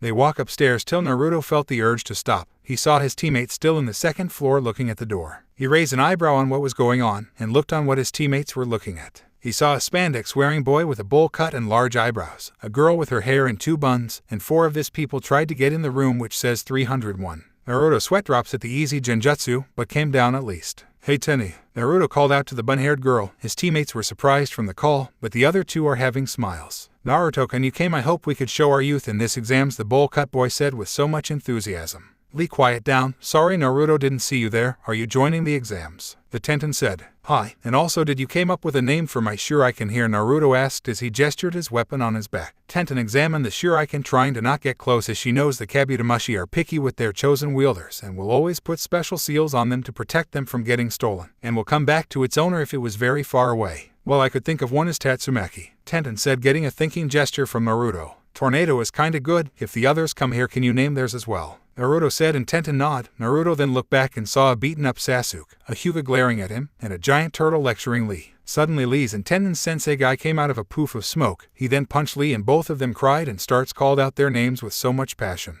Naruto shunshined away, leaving Team Guy and his teammates as they watch in horror as they watch the dreaded sunset genjutsu. Later, Naruto is waiting in the stairs with Kakashi as they talk about any good plots for his novel. They then look at the stairs and saw Sasuke, Sakura, Tenten, and the Hyuga with traumatized faces. Kakashi quickly shut his book and congratulated his team. Team 7 entered the room and they were hit with multiple kai from the other genins in the room. Sakura shivered from the looks, Sasuke tried to keep his cool, and Naruto just shook his head and released his own kai, which more deadly, making everyone in the room shiver in fear. So the gang's all here. Naruto and his team turn around and saw Kiba and his team, and the only difference was the three of them have weapons. Kiba has a pair of long-bladed daggers strapped on his hips, Hinata has a pair of blue gauntlets, and Shino has a halberd strapped on his back. Team 10 also entered with Shikamaru having his flintlock in its holster, Ino has her whip on her hip, and Choji has his hammer strapped on his back. Hinotori also came in and walked over to Fu and began talking with each other. Could you keep it down, you're making everyone tense up. Everyone then turned to a silver-haired genin. Who are you? Naruto asked, not remembering him from any files that are new. I'm Kabuto Yakashi. The ninja named Kabuto said with a kind smile, but it didn't fool Naruto and his friends. I'm kind of a veteran here, and this is my 7th try. Now Naruto and his friends were looking at him suspiciously. These exams are kinda tough, so I have something that could help. Kabuto then revealed a stack of cards. These are ninja info cards and they have every info of the genins here. Sasuke then stepped forward. Give me information on Rock Lee, Sabakugara, Team 8, Team 10, and Naruto Uzumaki. Some of the genins were confused from the answer, but Naruto and his friends knew why. Kabuto then shuffled his cards. Skipping Lee and Gaara, it's just as same as canon. Team 8 consists of Kiba and Yuzuka, Hinata Hyuga, and Shino Aburame. Their sensei is the Genjutsu mistress Kurenai Yuki. They completed a 50D rank missions and 1C rank missions. Kiba Inuzuka is the next heir of the Inuzuka clan. He has full mastery of his clan's techniques. He wields 2 daggers that could control fire, and during his C rank mission he got the title of Jigoku no Akame Hell Wolf. Next is Hinata Hyuga, the next heir of the Hyuga clan. She also mastered her clan's techniques. She wields a pair of gauntlet that could the flow of water, and during the same mission he got the title of Shinin Fusi Nymph. And lastly is Shino Aburame, the next heir of the Aburame clan. He also mastered his clan's techniques. He wields a halberd that conduct electricity and used it against his enemies, and gained the title of Raijin no Kabut-Mushi Thunder God's Beetle. Sasuke scowled as he looked at Team 8 with anger, thinking that he needed that power to defeat his brother. Next is Team 10 consists of Shikamaru Nara, Choji Akamichi, and Ino Yamanaka. Their sensei is Asuma Sarutobi, son of the Hokage. They completed the same missions as Team 8. Shikamaru Nara, the next heir of the Nara clan. Like the last team, he also mastered his clan's techniques along with his teammates. He carries a strange weapon that could fire a small spherical that could pierce stone. Everyone shivered at the description of how strong it could shoot. And he gained the title of Fushigina Yoru Wandering Knight. Shoji Akamichi, the next heir of the Akamichi clan. He carries a large hammer that could decimate stones with one hit, and gained the title of Kyujosho Funseki Rampaging Smasher. And last but not least, Ino Yamanaka, the next heir of the Yamanaka clan. She carries a long chain whip and uses it elegance that she could mow a forest down, and she got the title of Haboku Sudareka Grazing Striker. Everyone backed away from the Konoha nins, not wanting to fight them in a battle. Sasuke was literally fuming from anger right now, and the same creature that was getting angered at before is sitting outside on a tree with a bag of peanuts on its hands as it watched the young ninjas' faces with amusement. Last but not least, Naruto Uzumaki. He is a member of Team 7, which consists of Sasuke Uchiha, Sakura Haruno, and himself. Their sensei is Kakashi Hadake of the Sharingan. His skills are completely unknown as he always trained in secret. His team finished 49 missions and 1 degree Celsius to a rank mission at Nami. He carries a large 9-pointed pinwheel shuriken that can turn into a fan that could start a small tornado with the right power. He also defeated Ai Rokasho in a battle with music backing him up that he used the beat to move around, and he gained the title of Fujin no Ko-Wind God's Child. Everyone literally backed away from them, and Sasuke was having a mental war in himself. A team from Iwa looked at Naruto skeptically. Fu quite got interested in Naruto's history, getting small information with her siblings about him being a Jinchuriki. She was quite attracted at his attitude, but was more attracted when she felt the aura of safety around him. See Chomai, what's happening in my body? Fu mentally asked her tenant with a slight blush. Well, you got quite a crush with Fox Boy there. Chomai answered, making Fu blush more. Hinotori looked at her sister and saw the blush on her face. She then looked where she was looking, and she looked at Naruto. Hinotori then got a sadistic smile on her face that said payback. Naruto suddenly felt a chill on his spine. Suddenly a poof of smoke occurred and a scar-faced man appeared. All right, maggots, my name is Ibiki, said man, then grinned sadistically. From this point in the exams you're all my victims. You know how it goes, so skip. As Ibiki was about to congratulate them, but stop as someone came through the window revealing a purple-haired woman with a banner saying the world's most East Proctor. Anko, you're early, Ibiki said to the perplexed, making her blush in embarrassment. Hey Ankoni, Naruto called out as he waves his hand. Anko turned to him with a smile. Hey, nice to see you again, Naruto. Now everyone follow me. Anko jumped out of the window with the rest of the genins following her. Forest of Death.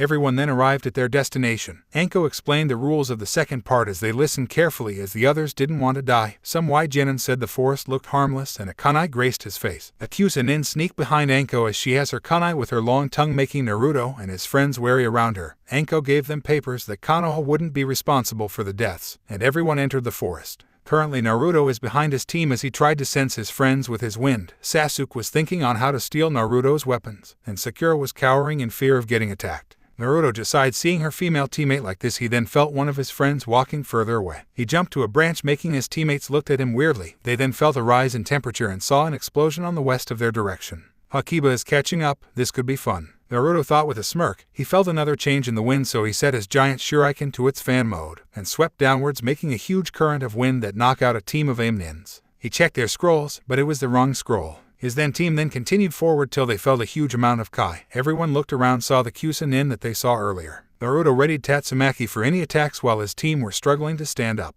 He was about to charge at the Chunnin, but he saw below him as a giant snake that was about to swallow him. Fuck, his cursing was cut off as he was swallowed and was dragged away, leaving his teammates behind. With Hinotori. Hinotori is just jumping along the trees in search for an earth scroll. As she jumps along the branches, she felt her beetles warning her, and a team from Kiri came out of their hiding.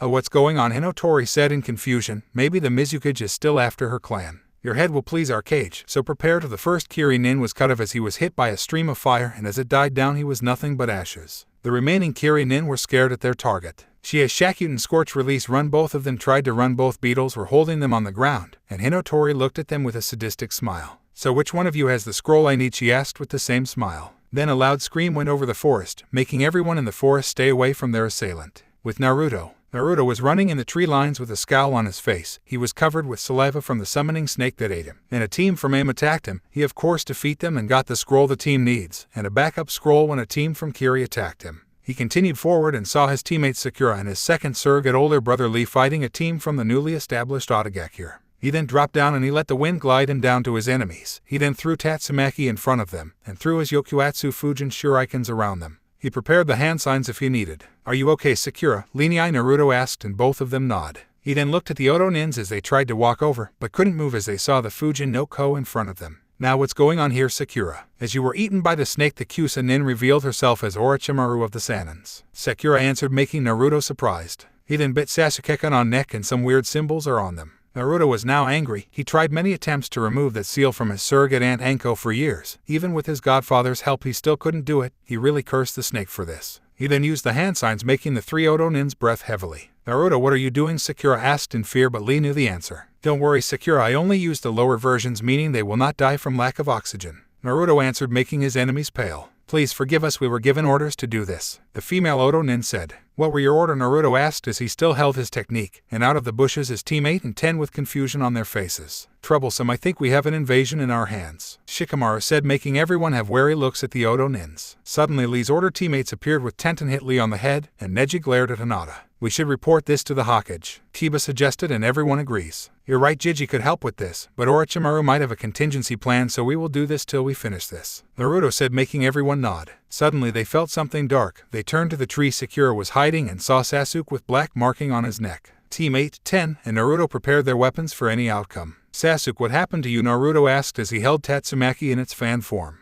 This power feels great, Sasuke said as he felt the dark chakra flow within him. Naruto and the gang were holding their weapons tightly as he saw him walk a few steps. And I will test this new power on you. Sasuke sprinted forward with the intent to kill. Everyone were prepared to block his attack till Choji shouted. Dodanishi no Tio Tajikomaru no Jutsu Earth Release Trapping Stone Hands Technique. 2 giant hands made of rock came out of the ground as it grabbed Sasuke tightly, trapping him on the spot as the Uchiha struggled from the strong hands. Shikamaru jumped on the hands and used the handle of his flintlock to knock Sasuke out. The earth technique released as it let Sasuke drop to the ground. Sakura ran to the unconscious Uchiha, making sure if he was okay, making Ino look at her if this would be like if she didn't train a lot.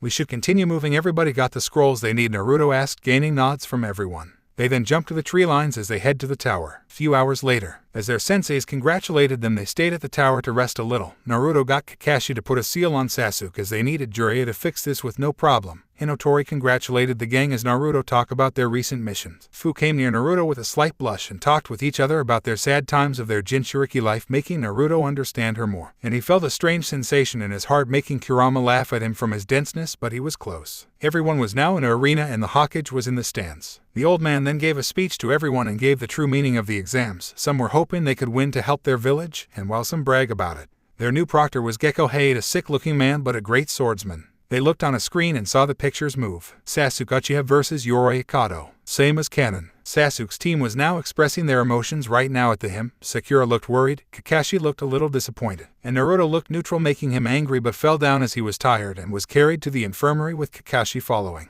Zaku Abumi vs Shino Aburame. Both competitors were in the arena as Zaku has a wry smile while Shino was neutral. So this is the famous Raijin no Kabut-Mushi. This could be fun and would increase my reputation. Zaku boasted. Shino looked at him with no emotion as he held his halberd on his left hand. You seem foolish on doing this, but I will show the difference of true strength, Shino said as lightning coursed through his weapon. Yeah right, take this bug boy Zankuha. Decapitating airwaves, Zaku launched a burst of wind from the holes. Shino saw the attack and just sliced through with his halberd, making the attack disperse. Zaku got angry and fired more Zankuhas. Your arrogance will be your downfall, Shino said as he swung his halberd around, cutting every attack that come close to him. Shut up Zankuha. Zaku fired another burst of air but Shino still blocked it. Shino then spread his arms as beetles were coming out of his sleeves, but instead of the Aburame's Kadechu beetles, the beetles looked more like stag beetles with longer mandibles, and its body color is dark yellow. The beetles then began circling around the arena, making it impossible to hear as the beetles fly. They make so much noise. I can't hear anything, a random Genin shouted as the beetles literally make such loud noise. This bugs are annoying Zankuha. He blasts the beetles, but a short course of electricity nullified the attack. The beetles were moving so fast as they were now blurs with blue outlines. Shino then did some hand signs and shouted,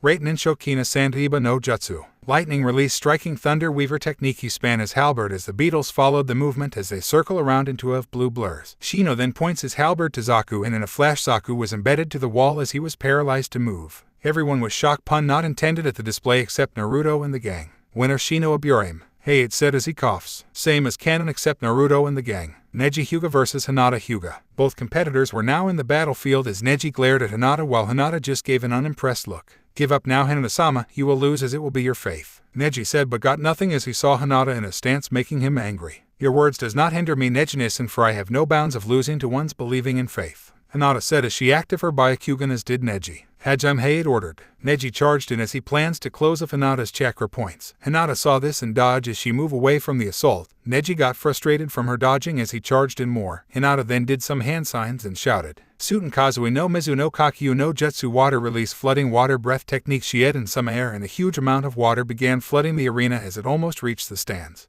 Good thing Choji sealed of the entrance with some earth techniques, not wanting the water to go out of the arena. Everyone then saw Neji standing on the water as he was soaked from the technique, and Hinata was nowhere to be found. They then saw ripples in the water, and Hinata came out with her gauntlets, gave her webbings and a fishtail, making her look more like a mermaid. Everyone were blushing on how beautiful Hinata was in her new form except Naruto, as he knows Hinata as they have a sibling relationship, Choji and Shikamaru as they already know, and Kiba as he was her boyfriend since the academy days. Suten Mekajiki no Dangan no Jutsu. Water release swordfish bullet technique. Hinata then spew 3 swordfish-shaped water as they rushed to Neji. Chitin rotation. Neji then spin around and a dome of chakra surrounds him, making the swordfish collide on it and dispenses them, but not leaving any damage as their bills went through the defense and cut Neji, making him angry and lose control on the water as he was now completely submerged. Hinata saw this, did some hand signs and shouted, Suten Monsuta Teta no Jutsu. Monstrous water eater technique. A giant whirlpool then appeared around Neji as he was forced to the eye of the whirlpool. Then the water recedes, revealing a heavily injured Neji. Winner Hinata Hyuga. Kurenai was proud of her female student as she saw Hinata's hands flow and began healing his cousin. Neji wanted some answers, but his injuries were so severe. Hinata explained her dream and will remove the Hyuga curse, making Neji cry in gratitude.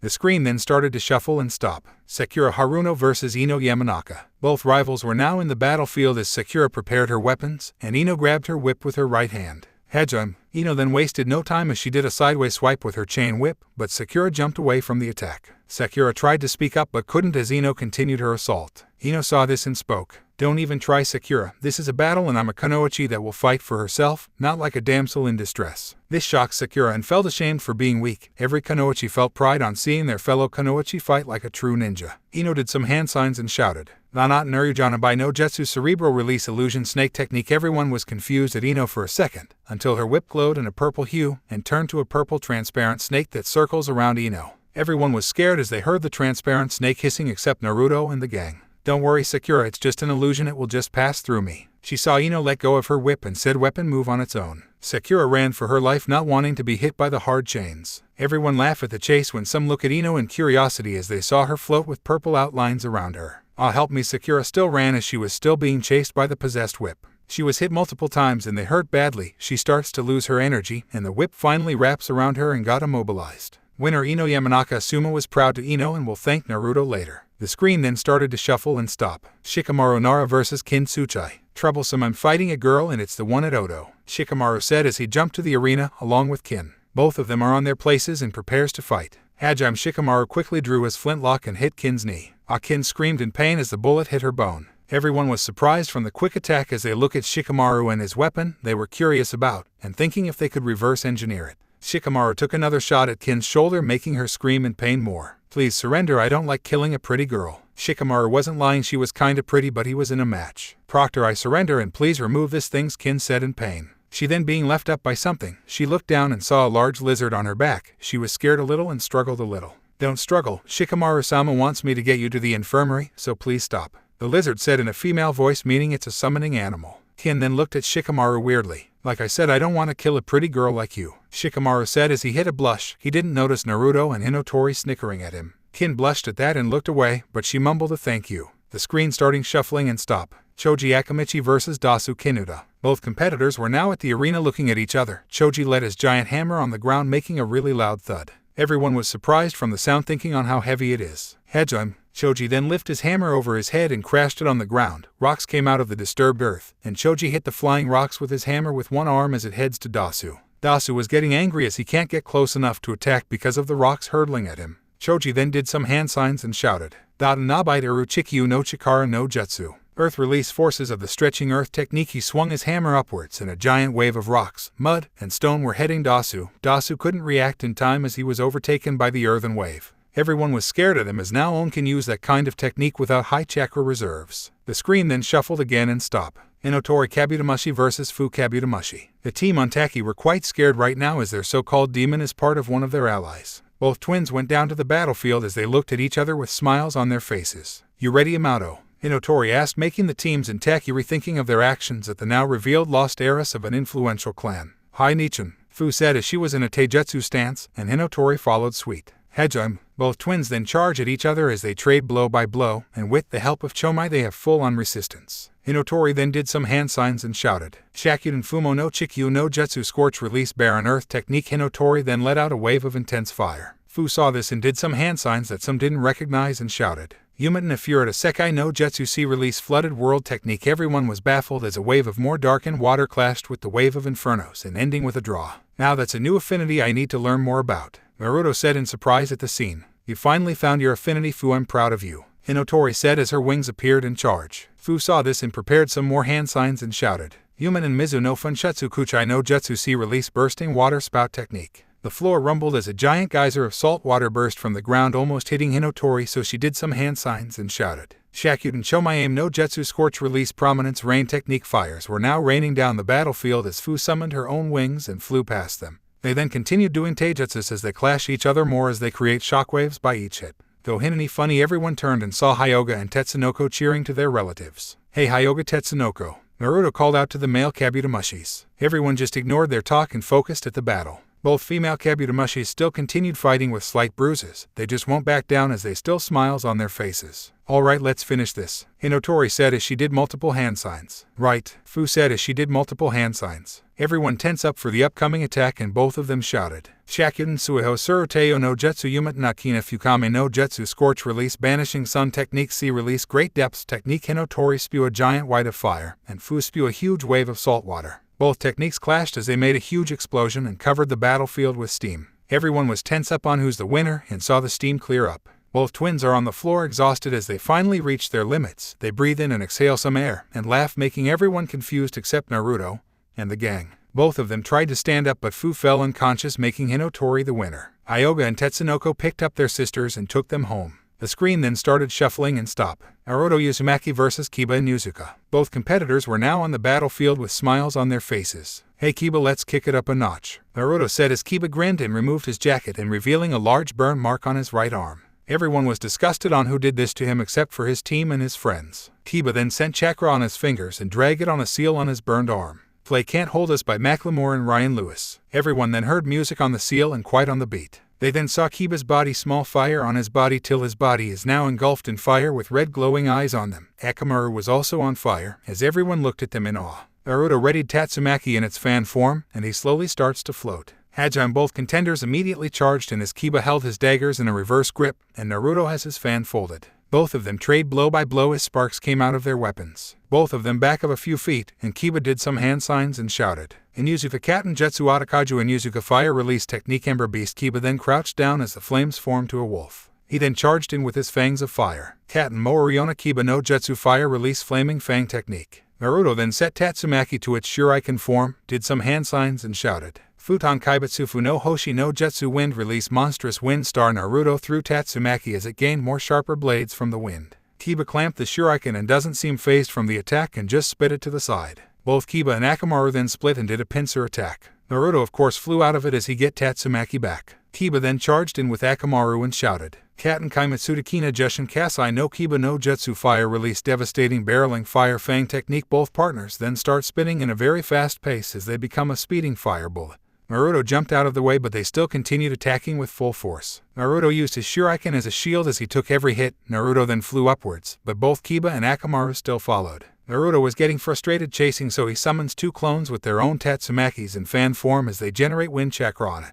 Both clones then shouted, Futon Yuan Digito o Kakamu no Jutsu Wind Releasing Closing Wind Gates Technique. Then two Force of Wind then was created as both wind were used to clamp both Kiba and Akamaru in place. Kiba saw this and him and his partner go upwards as the wind impact with each other. Kiba and Akamaru then start chasing Naruto again as they gain more speed. Naruto was now frustrated, so he bit his thumb to let a little bit of, did some hand signs and shouted making every Jonins look surprised. Kuchiyo's no Jutsu Summoning Technique. A poof of smoke then appeared in front of Naruto then revealed a small brown baby owl with a ribbon tied on its neck. Every girl cooed on how adorable it looks. Tapu ready for battle. Naruto called out to the owl flew up beside him. Ready Narunai, Tapu said with a young male voice making every girl want to hug him. Naruto managed to block Kiba and Akamaru again with his shuriken but was struggling. Tapu then flew and shouted, Futon Suapufu no Jutsu Wind Release Sweeping Wind Technique. Tapu then flapped his tiny arms as it creates a huge current of wind as it knocked Kiba and Akamaru out of their technique. Naruto saw this as he charged in with Tatsumaki as he did a side swipe, but Kiba blocked it with his daggers. Tapu is currently dodging all of the wave fire that Akamaru is using. Kiba then did some hand signs and shouted, Katen Hai no Jujika o Makikamu no Jutsu Fire Release Engulfing Fire Cross Technique. Kiba then crossed his daggers and fired a fire shaft cross at Naruto. The young blonde saw this and did his own hand signs and shouted, Futon Keizo Bunri no Jutsu Wind Release Separating Wind Technique. An invisible gust was spew out of Naruto's mouth and hit Kiba's technique. Everyone thought the attack would get engulfed but the fire disappeared instead. Shikamaru saw this and smirked. It didn't get consumed because it took out the wind source. Genius Shikamaru thought about it as he looked at the rest of the gang as he saw their smiles. Naruto then charged Tatsumaki with wind chakra and was giving a loud whispering sound. Kiba saw and smirked. He then held his two daggers giving it fire chakra and gained a red hue. The two weapons then glow with their respective color as they slowly grew an extra part. As the glowing died down, Kiba and Naruto's weapons change. Kiba's has now turned to gauntlets with 3 claws on each pair. Naruto's is in the form of wings while one blade was the main weapon making look like an orange angel. Everyone was stupefied from the transformation. Gaara looked at the gang with thirst for, and the gang cheered for them. Both of them charged with their weapons as they continued striking with each other, Kiba doing quick and deadly strikes, and Naruto did graceful twirls as he used his wings as covers. They then grew impatient as they sent their elemental chakra at their weapons. They then did one strike and a blast of their elemental is heading at each other making a huge explosion and smoke cloud. The cloud recedes revealing the two heavily injured ninjas. They also saw Akamaru there exhausted, but Tapu wasn't there meaning he ran out of chakra but managed to exhaust him a lot. Naruto and Kiba looked at each other till Kiba felt the effects of his chakra exhaustion making Naruto winner. They then called the winners and said to pick a number. 1 Naruto said. 2 Hinotori said. 3 Kakashi said as he need to do it for the council. 4 Gaara said. 5 Kinkuro said. 6 Shino said. 7 Shikamaru said. 8 Temari said. 9 Hinata said. 10 Ino said. 11 Choji said. They then looked at the screen and saw the matchup. First match, Naruto Uzumaki vs Hinotori Kabut-Mushi. Second match, Sasuke Uchiha vs Sabaku no Gaara. Third match, Sabaku no Kankuro vs Shino Aburame. Fourth match, Shikamaru Nara vs Sabaku no Temari. Fifth match, Hinata Hyuga vs Ino Yamanaka. Sixth match, winner of fifth match vs Choji Akamechi. Everyone was pleased at their opponents except for Gaara and Naruto. Gaara as he wants the Uzumaki and his friends, and Naruto is battling the most scariest girl but he will endure it. They were given some time to train for finals, so they left to their homes. Naruto is sitting near his dining table as he continued on thinking for a plot for his half-finished novel. His godfather Jiraiya came by and was asked to be trained. Naruto accepted of course so he could have some time with him. Then an image came to his head and it was Hinotori's twin sister Fu. He doesn't know why but he felt his heart beating when is near her. Kurama then spoke in his mind. Kiko talked to her about this. Kurama said through their connection. Why Kurama? Naruto asked. This could help learning this new feeling. If it doesn't, you already know. Kurama explained. Yeah, I guess so. Naruto then stood up, closed his notebook, and left his apartment. Kabut-Mushi compound. Naruto is now walking inside the compound as every clan member greet him. He then Hinotori's branch as he saw a lot of sands with beetles outside the compound as he saw Hinotori and Fu talking with each other in the common area. Hinotori and Fu saw him and asked for him to come. Hinotori has the look of mischievousness and Fu is flustered seeing him. Naruto saw this and blushed a little. She looked kinda cute. Hey Naruto, do you want anything? Hinotori asked with the still smug on her face. I just want to ask your sister about something. Naruto said as he was embarrassed to look at her. Oh really? Okay, I'll leave you two for a bit. Hinotori said as she left the room, leaving the two blushing teens in the room. There was dead silence in the room, but Naruto broke the ice. Fu, when I first saw you I kinda feel different inside. Naruto said as he was still blushing. Really, like what? You have Kurama in you, while me and my sister have Chomai, so what difference? Fu said as she tried to look smaller by hugging her legs. Like something that was in me, but is being fixed little but it misses a small piece. Naruto said as he looked at Fu's bright orange eyes. They were just beautiful like the sunset. What is that piece? Naruto Fu said as she looked at his ocean blue eyes. That reminds her of the sky. I think it's love, love that is sent more than friendship. Naruto said with a small smile as she looked at Fu, so he said, the love I was not given in my first time I was born, and it was a bond of a couple. Fu blushed a storm, but she holds it down with smile on her face, so she said, I feel the same when I was in Taki. I only had Shibuki like a big brother to me, and now you're with me and I feel whole. When I'm with you I feel whole as well, like you're my lifeline or something. Naruto said as he felt something touch his hand, and saw Fu holding it. Then let's make it work, and complete our life. Fu then met Naruto's cheek making him blush a storm, but he still smiled at her. Thanks Fu, I should plan our first date sometime. Naruto said as he stood up and waved goodbye at Fu. Fu returned the wave with her own as she still smiled. Unknown to them, Hinotori, Hyuga, and Tatsunoko watched the whole scene as Hinotori squealed in delight. Tatsunoko was happy on the two, while Hyuga is in overprotective brother mode. Yamato is finally growing up. Hinotori said as she was very happy for her little sister. Tatsunoko was little confused but he agrees with Hinotori, but Hyuga felt he need to ensure Fu's innocence. Unknown location. Jiraiya, a long white-haired man that called himself a super pervert, is currently peeking in the woman's bathhouse, till he felt something unusual and cried in tears of joy. Kushina, Minato, your son is growing up so fast. He thought to himself till he felt a huge amount of kai behind him. He slowly looked back as he sweats very fast, and saw a lot of women with towels around him. Please hit the face. Jiraiya pleaded as he was beaten up by the mob of women. With Naruto. Naruto is currently in his apartment, as he was planning his first date with Fu. He could ask Kakashi but he's still training the Uchiha because of the council. He could ask Kurenai or Asuma but they were training their teams. He could ask the old man but he's busy with the paperwork. And he could ask Jiraiya but he's too much of a pervert. So his only option is the Ikaraku family. He sighed. He was troubled, but he's not giving up. Good luck, Kit, Kurama said to his mind. And no, he didn't ask him because he didn't have someone before. Thanks, Kurama. He then picked up Tatsumaki and went outside. 1 hour later, training ground 7. Naruto now is in his team's training ground, as he was teaching the Konohamaru Corp. His talk with Chuchai and Ian went well, as he asked for tips and got some good ones. A good place for dinner, a perfect present, a beautiful view, and perfect music. He then looked at Konohamaru as he tried a foot and boil release technique that he got from Zabuza as he tried to spit the boiling water in his mouth. He tried many times, and he still didn't give up. Yudon tried some suit and water release scrolls that Haku gave him, and Mogi is training with a rapier that she got as a present from Tatsunoko as a gift that she uses with futon wind release to add piercing power. Futon Ikido no Hari no Jutsu boil release scalding needle technique. Konohamaru spat as multiple needles of scalding water. It hit the training dummy, but Konohamaru's cheeks hurt from the heated water. Okay everyone, that's enough for today, go home and rest. Naruto ordered. Alright boss, good luck with your date. Konohamaru waved goodbye along with his friends as they left the training ground. Nighttime. Fu is currently waiting near the compound's gates as she waits for Naruto. She wears a sea green dress and red shoes that her sister gave her as a late birthday gift, and her mother gave her a blue bow that perfected her hair. She then saw Naruto walking at her with a light green shirt under a black polo, black pants, and shoes. "You're ready to go?" Naruto asked as he offered a hand. Fu giggled at the gesture but accepted. Then both of them walk off for their first date. With Shikamaru, the lazy Nara is walking around the road as he was bored, so he went sightseeing. He then heard a scream for help and followed the source. He then looked around one of the forest and saw Kin being chased by Orochimaru. He did some hand signs and whispered, "Keijo Atsumaru no Jutsu," gathering shadow technique. He then sunk to the shadows with red glowing eyes on it. He then went for Kin's location. With Kin, she's so afraid right now. His old leader Orochimaru wanted to sacrifice her, but she wanted to live. So she ran away even it cost her life. She then felt something and disappeared. Orochimaru then appeared where she was seen. "Where did she go? I need my plans to be complete." Orochimaru seat, "Does he need another sacrifice?" Hokage Tower. Hiruzen was almost finishing the dreaded paperwork, till Shikamaru arrived with the Odo Nin. "Lord Hokage, she needs medical treatment, and call some errant nins to guard her. Orochimaru is planning something really big." Shikamaru explained, and Hiruzen immediately called his top ninjas to deliver Kin to the hospital. Shikamaru wanted to follow, but Hiruzen stopped him. "Don't worry, if this doesn't work, Jiraiya will protect her," he said, making Shikamaru nod, but he was still worried. With Naruto and Fu. Naruto and Fu were walking along the road as the civilians were glaring at them. Fu felt scared, but she was with Naruto. She felt very safe. They then stopped in front of a small restaurant that looked a little bit from the Western countries, red walls, bright lights, and comfortable seats. Then a giant outside the restaurant which said Everfall Diner. "Wow, this looks like a good restaurant," Fu said in amazement.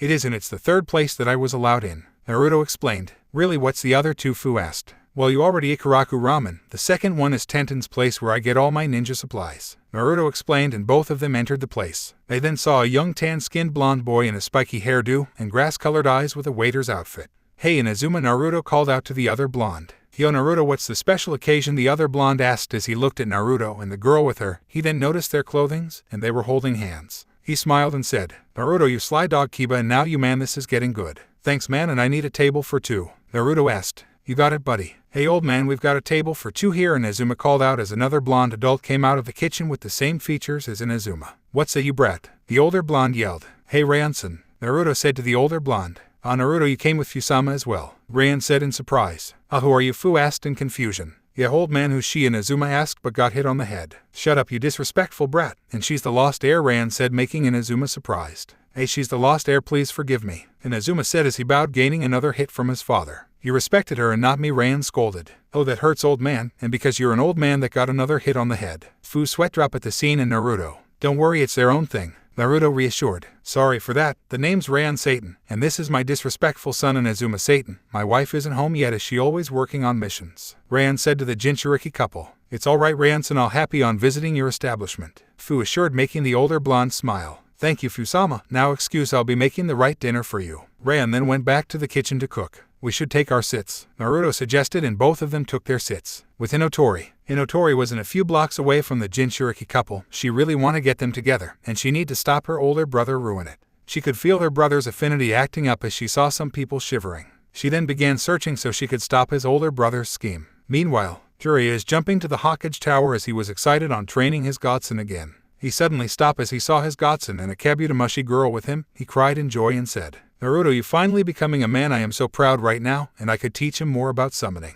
Jiraiya then shrugged and continued to the tower. He kept jumping building to building as he reached the tower and got in by the window. He knocked on the window, waited for a few seconds, and the window opened, revealing his sensei Hiruzen with an annoyed face. "Jiraiya, use the door next time," Hiruzen suggested. "Where's the fun in that, sensei?" Jiraiya asked with a smile, making the Hokage pinch the bridge of his nose in tiredness. "So what's the meaning of this visit?" Hiruzen asked as he was still tired. "Well, I was thinking on teaching Naruto on some summoning techniques, advanced ceilings, and slight training with the Kyuubi's chakra," Jiraiya answered, and Hiruzen pondered about the idea a little but accepted. "And also, how did he get a summoning contract with the owls?" Hiruzen asked, since he worries about the young blonde Jinchuriki's well-being. "Well, do you remember the day you revealed his parents, and he wants a name for himself?" Hiruzen nods and realized it. "Yeah, he want that name big time. I mean the Fujin no Kodageki has my respect." Anyway, he didn't want to sign the Toad contract, and he reverse summoned himself to the realm of owls. And they're quite adept in surprise attacks and multiple weather-based techniques. Jiraiya explained. "Well, that's for Naruto-kun. He needed this, and this could improve it," Hiruzen said as he looked at a picture of himself and Naruto with a smile on his face. "And also, he's dating the lost heiress," Jiraiya said, and Hiruzen did a spit take at that. "So young Naruto is finally finding the one thing he desires," Hiruzen said as he felt happy that the young blonde Uzumaki finally found love for himself. "So later, sensei, I still need to get to our training ground to practice, and I will not let this opportunity aside." Jiraiya then jumped off the window and disappeared out of sight. With Naruto and Fu, both Jinchurikis were walking along the forest as they finished dinner. Something went wrong for a bit, but changed back. Sometimes their body will feel coldness and went back to normal. They continued till they finish eating. They continued walking till they reach a cliff. While Fu was mesmerized by the view, it was a huge view of the village with the monument standing strong. The village below looked like stars in the night.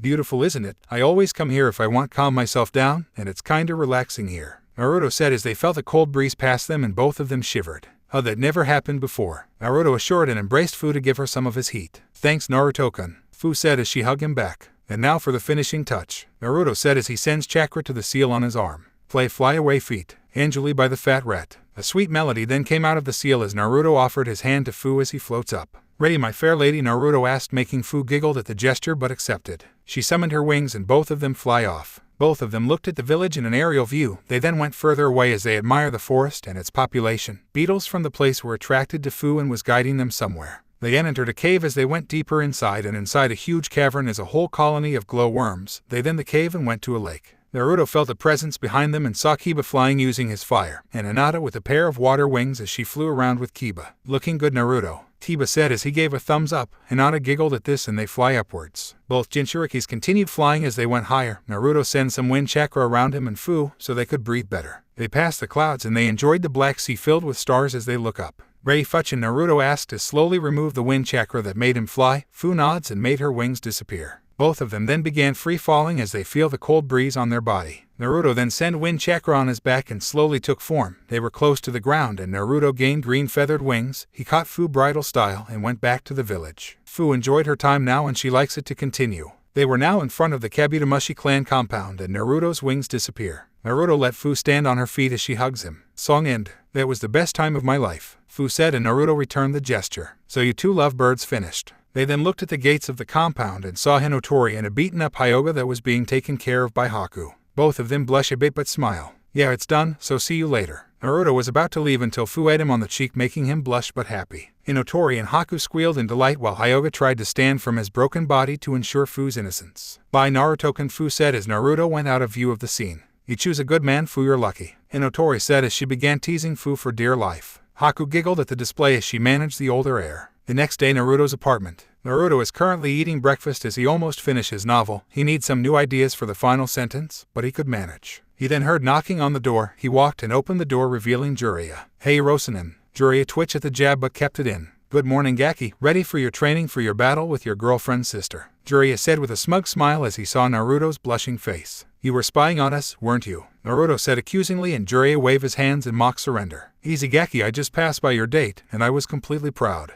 Jiraiya said with a smile, but with the deepest part of his mind he was thinking of many scenes for his Ika series. Okay, you're completely clean and yes, I'm ready, Naruto said with a smile as they went for their training grounds. With Hiruzen. Hiruzen is currently managing his paperwork. He was preparing for everything for the finals. He planned his attack for any outcome, for he was ready. You want to attack my family, Orochimaru? I will show you my will of fire, he thought to himself. He was prepared for the greatest battle of his life, and he will everything he worked for. Today is the final day of the exams. People were now excited on the upcoming battles awaits them, and they heard there will be a surprise at the beginning of the finals. Every genin were on the sidelines except for Sasuke, Naruto, Hinata, Kiba, Shino, Choji, Ino, and Shikamaru. Hinotori is talking with Fu as she recovered from her injuries, and with her is her other siblings except Wakame as she is in the academy. Sakura was worried from where her teammates and sensei are. Cage booth. Hiruzen look at the arena as he waits for the surprise he set up with the Kabut-Mushi clan. Beside him is Jiraiya as he was excited for the upcoming surprise. They heard the door open and saw the Kazekage entered with two fully cloaked bodyguards. Nice to see you again, Kazekage Dono. I hope you enjoyed your travels, Hiruzen said with a smile. Indeed, I have Hokage Dono. I just hope one of my children wins this, the Kazekage said as he sat down and his guards went to his side. Competitors' booth. Where are they? Sakura asked the other Jonins as some of the competitors are missing.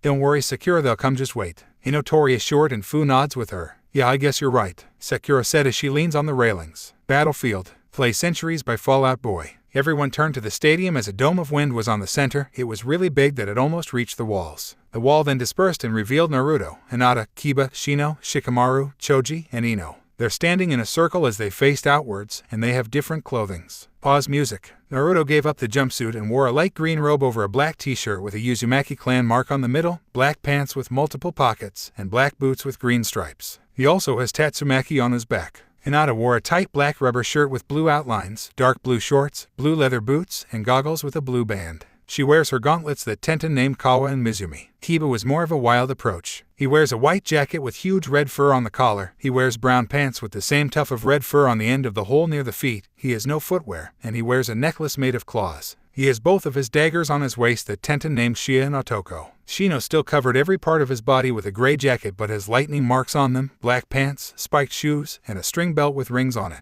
He has his halberd on his back that Tenten named Genzai. Shikamaru wore a black long-sleeved shirt with the kanji of shadow on his back, black pants, black shoes, a gray beanie covering his left eye, and a brown belt with a pouch that holds his bullets. He has his flintlock that Tenten named Yoru on its holster. Shoji wore the same getup like his father, but was mostly black and brown and a kanji for Quake on the front plate. He has his giant hammer on his back that Tenten named Kakogen. Ino wore a purple sleeveless short with the kanji of Mind Reader in a vertical position, purple pants with pink stripes on the side, purple shoes, and a straw hat with a pink band around it. She also has her chain whip that Tenten named Suisen on her hip. Continue music. Everyone were stunned with their looks, especially the guys as they look at Hinata and Ino's clothes, but everyone was confused why Naruto was there. They then saw Kiba and Hinata form whips made from their affinity as they both struck each other's whips as it creates a smoke screen. Naruto and Ino then float above around the smoke as they circle around it as Naruto became a speeding green bullet and Ino became a speeding purple bullet as they continued circling around as both blondes create a large wind funnel with a purple outline on it.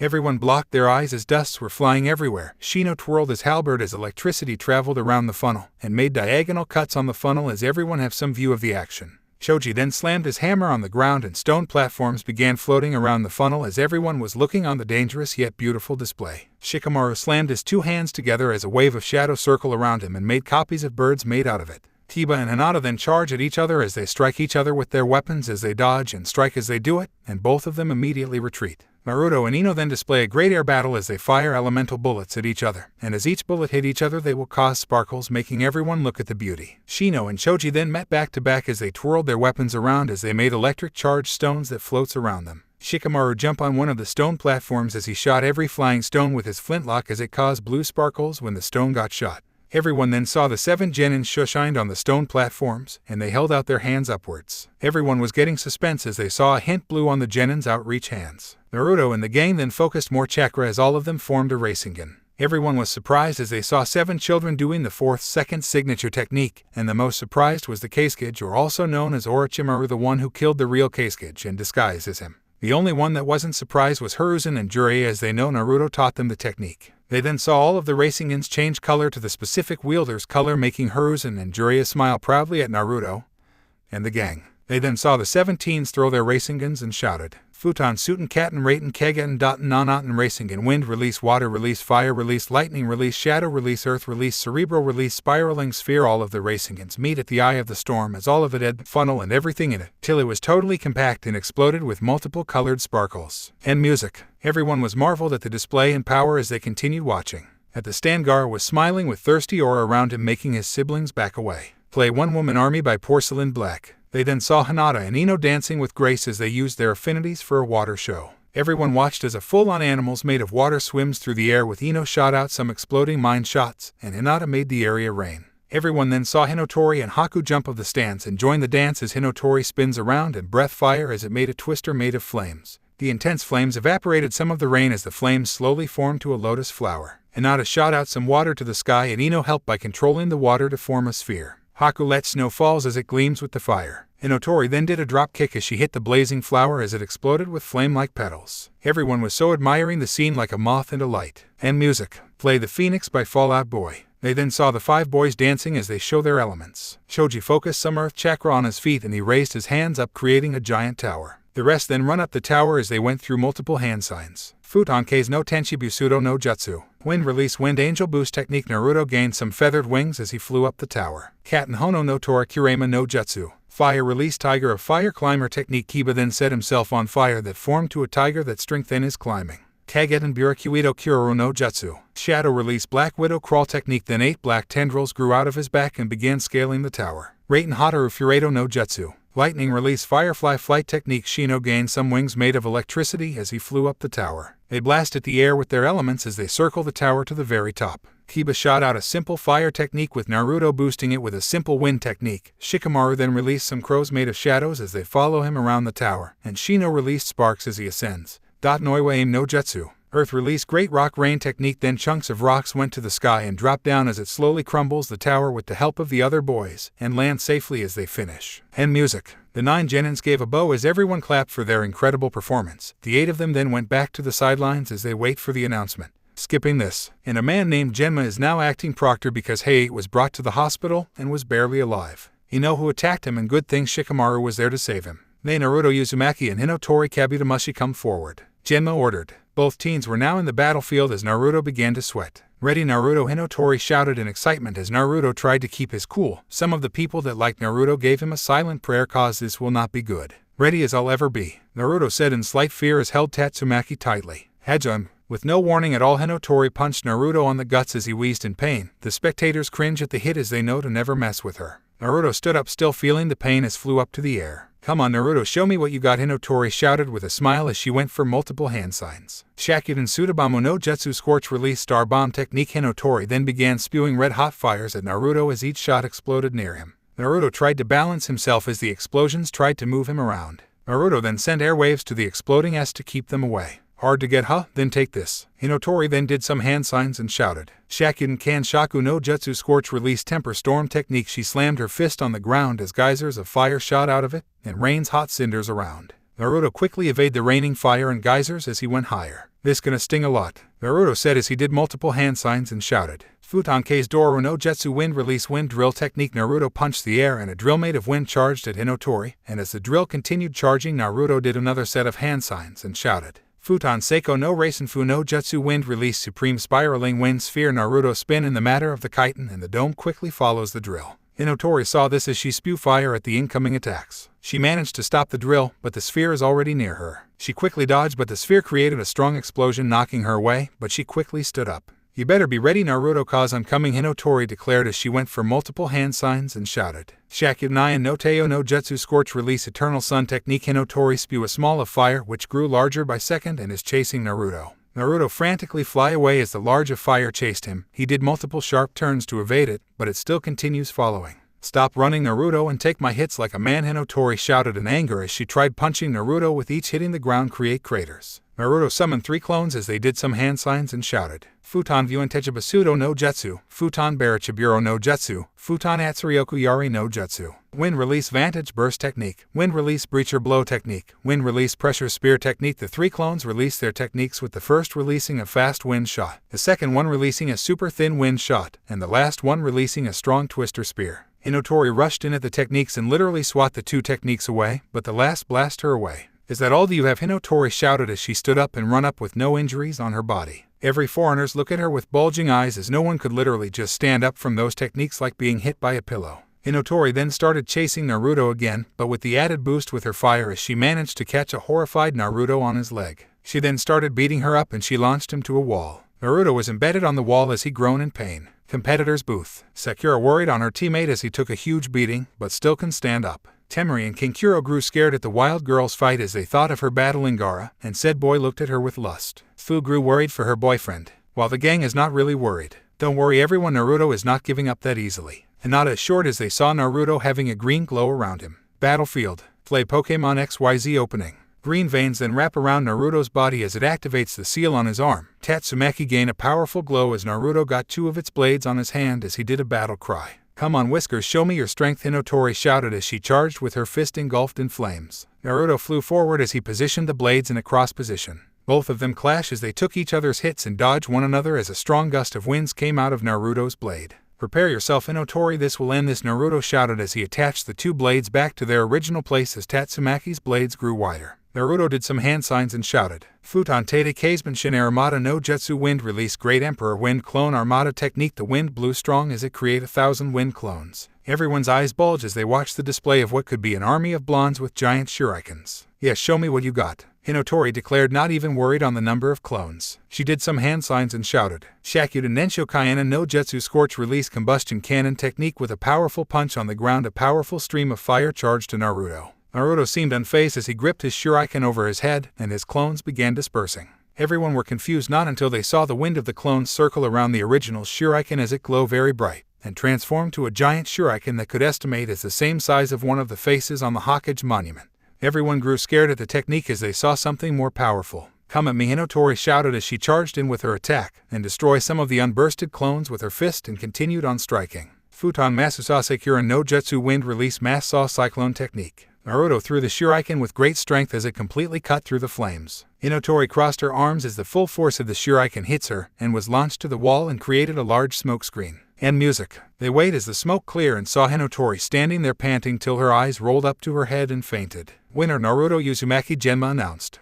There was no cheering or booing, they just witnessed the most amazing fight of their lives, until the gang broke the silence as they cheered on their friend and created a huge domino effect to the crowd. Naruto went back to the competitor's booth as he lay on the floor. The gang immediately checked him and congratulated him. "Nice one there, Naruto, you just beat the Shakuhain of Konoha," Shikamaru said, and the whole gang laughed. "May Sasugachiya and Sabaku no Gaara come forward," Genma ordered, and only Gaara came forward. Everyone was waiting for the last Uchiha to come, and Gaara was getting impatient. Hiruzen was about to call for a disqualification till the disguised Orochimaru cut him off to let him know that the citizens will be enraged because of this and will question this, so Hiruzen just pushed back his match, making Gaara sneer. "May Sabaku no Kankuro and Shino Aburame come forward," Genma ordered, but Kankuro quickly forfeit, making the crowd boo at him. "May Shikamaru Nara and Sabaku no Temari come forward." Then the two called competitors went down to the battlefield. Temari readied her fan just in case the lazy Nara will do a quick attack. Shikamaru then prepared his flintlock, which is clearly modified by the Kabut-Mushi clan. It now has a self-reloading seal and a removable barrel attached where the bullets will shot out. Headshot. Shikamaru quickly did a shot, but Temari blocked it with her fan. He then dashed forward as he threw some kunais and shurikens at her as she blocks the attack. All according to plan. Shikamaru continued shots after shots as he ran to the trees behind him, still continuing to shoot. "Where are you?" Temari shouted as she gripped her fan tightly. She then felt a quick draft behind her head as a bullet missed her, then a large barrage come out of the forest as she tried to block all of them. She tried to open her fan, not until it didn't budge. She looked at her fan, and saw all of the deep dents that made the fan stuck in place. And done. She heard Shikamaru's voice as she saw him walk out of the forest, except his weapon was different. It was a large metal cylinder wick suspended by a strap on his shoulder, with 6 long metal pipes in front that was held in place with a metal frame near the ends holding them, a small box on the right side of the cylinder and a crank on its left. You should have thought this out. She then saw the strange weapon in a vortex, and Shikamaru's flintlock is now in his hands and was pointed at her. "Now give up," Shikamaru warned as he slightly pushed the trigger as Temari grits her teeth. "Fine, I give up," Temari said as Shikamaru lowered his flintlock. Winner Shikamaru Nara Genma announced as everyone cheered, and Shikamaru went to the stands and saw Kin being guarded by his sensei. Genma looked around and said, "All right everyone, we will be having a short intermission to clean the area." Competitor's booth. "Congrats you two on winning," Kiba said as the rest congratulates Naruto and Shikamaru. "Yeah, you guys did great, and that scream was really girly." Hinata teased as she and Ino have a fun teasing Naruto when he was fighting Hinotori. "Hey, you will do the same if you were in my place," Naruto shouted in embarrassment as Fu tried to calm him down. "Easy there, Naruto-kun, you might give her point more," Fu assured, and he sighed. They then saw Hyoga walk to them with Haku on his side with a cold glare. "Uzumaki." Hyoga's tone was so cold, it sent shivers to Naruto's spine. He doesn't know what the problem is, and he was scared. Hyoga then kneeled down as he grabs Naruto's collar and said, "You better make sure to care my sister, or you will be beneath the ocean frozen in place." Naruto nods in fear till Hyoga got hit on the head by none other than Hinotori, who was slightly bandaged but was okay. She said, "She stopped threatening him. He got the message. I'm just making sure our sister is safe from harm," Hyoga said weakly as his sister pulled him away by his ear while Haku laughed at the scene. "This family will never stop amusing me," Haku said as she waved goodbye and followed the two elder siblings. "Your brother is scary," Naruto said to Fu as she giggled.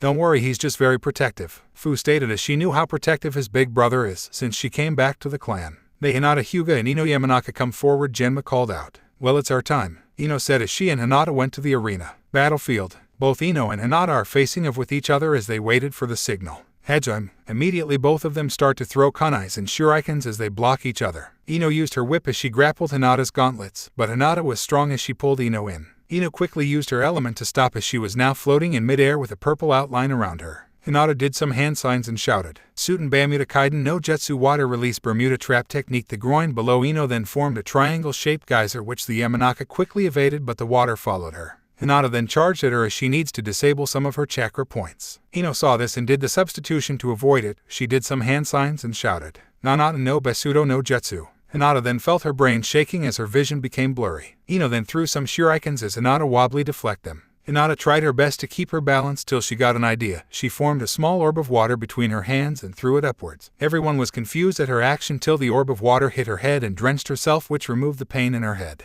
Nice going, Hinata, Ino said with a smile as she prepared her whip. Thanks, Ino, but let's finish this, Hinata said as she transferred some chakra on the seal on her arm. Play 4th of July by Fall Out Boys. Then both of their weapons starts glow as they start to transform. The audience covered their eyes as the glow was too much. The light died down as they saw the new forms of their weapons. Hinata gained some webbings and side blades on her gauntlets, while Ino is a very elegant-looking bow. Ino quickly fired multiple purple transparent arrows at Hinata as she used the attack to move away. Hinata formed 2 orbs of water in her webbings as she threw at the barrage of arrows, which explodes to disperse them. Ino quickly hold her attack as a much larger formed as she waits for an opportunity. Hinata saw this as she did some hand signs and shouted, Suten Kujira no Fusa no Jutsu. Water release whale blockade technique. Hinata then spew water like a fountain and a whale-shaped bullet shot out of it. Ino quickly fired the arrow at the whale, making it explode to droplets. Hinata did another set of hand signs and shouted, Suten Yuten Jaigun no Jutsu. Water release raining fish school technique. Out of her mouth came out multiple fish-shaped water arrows that charges at Ino.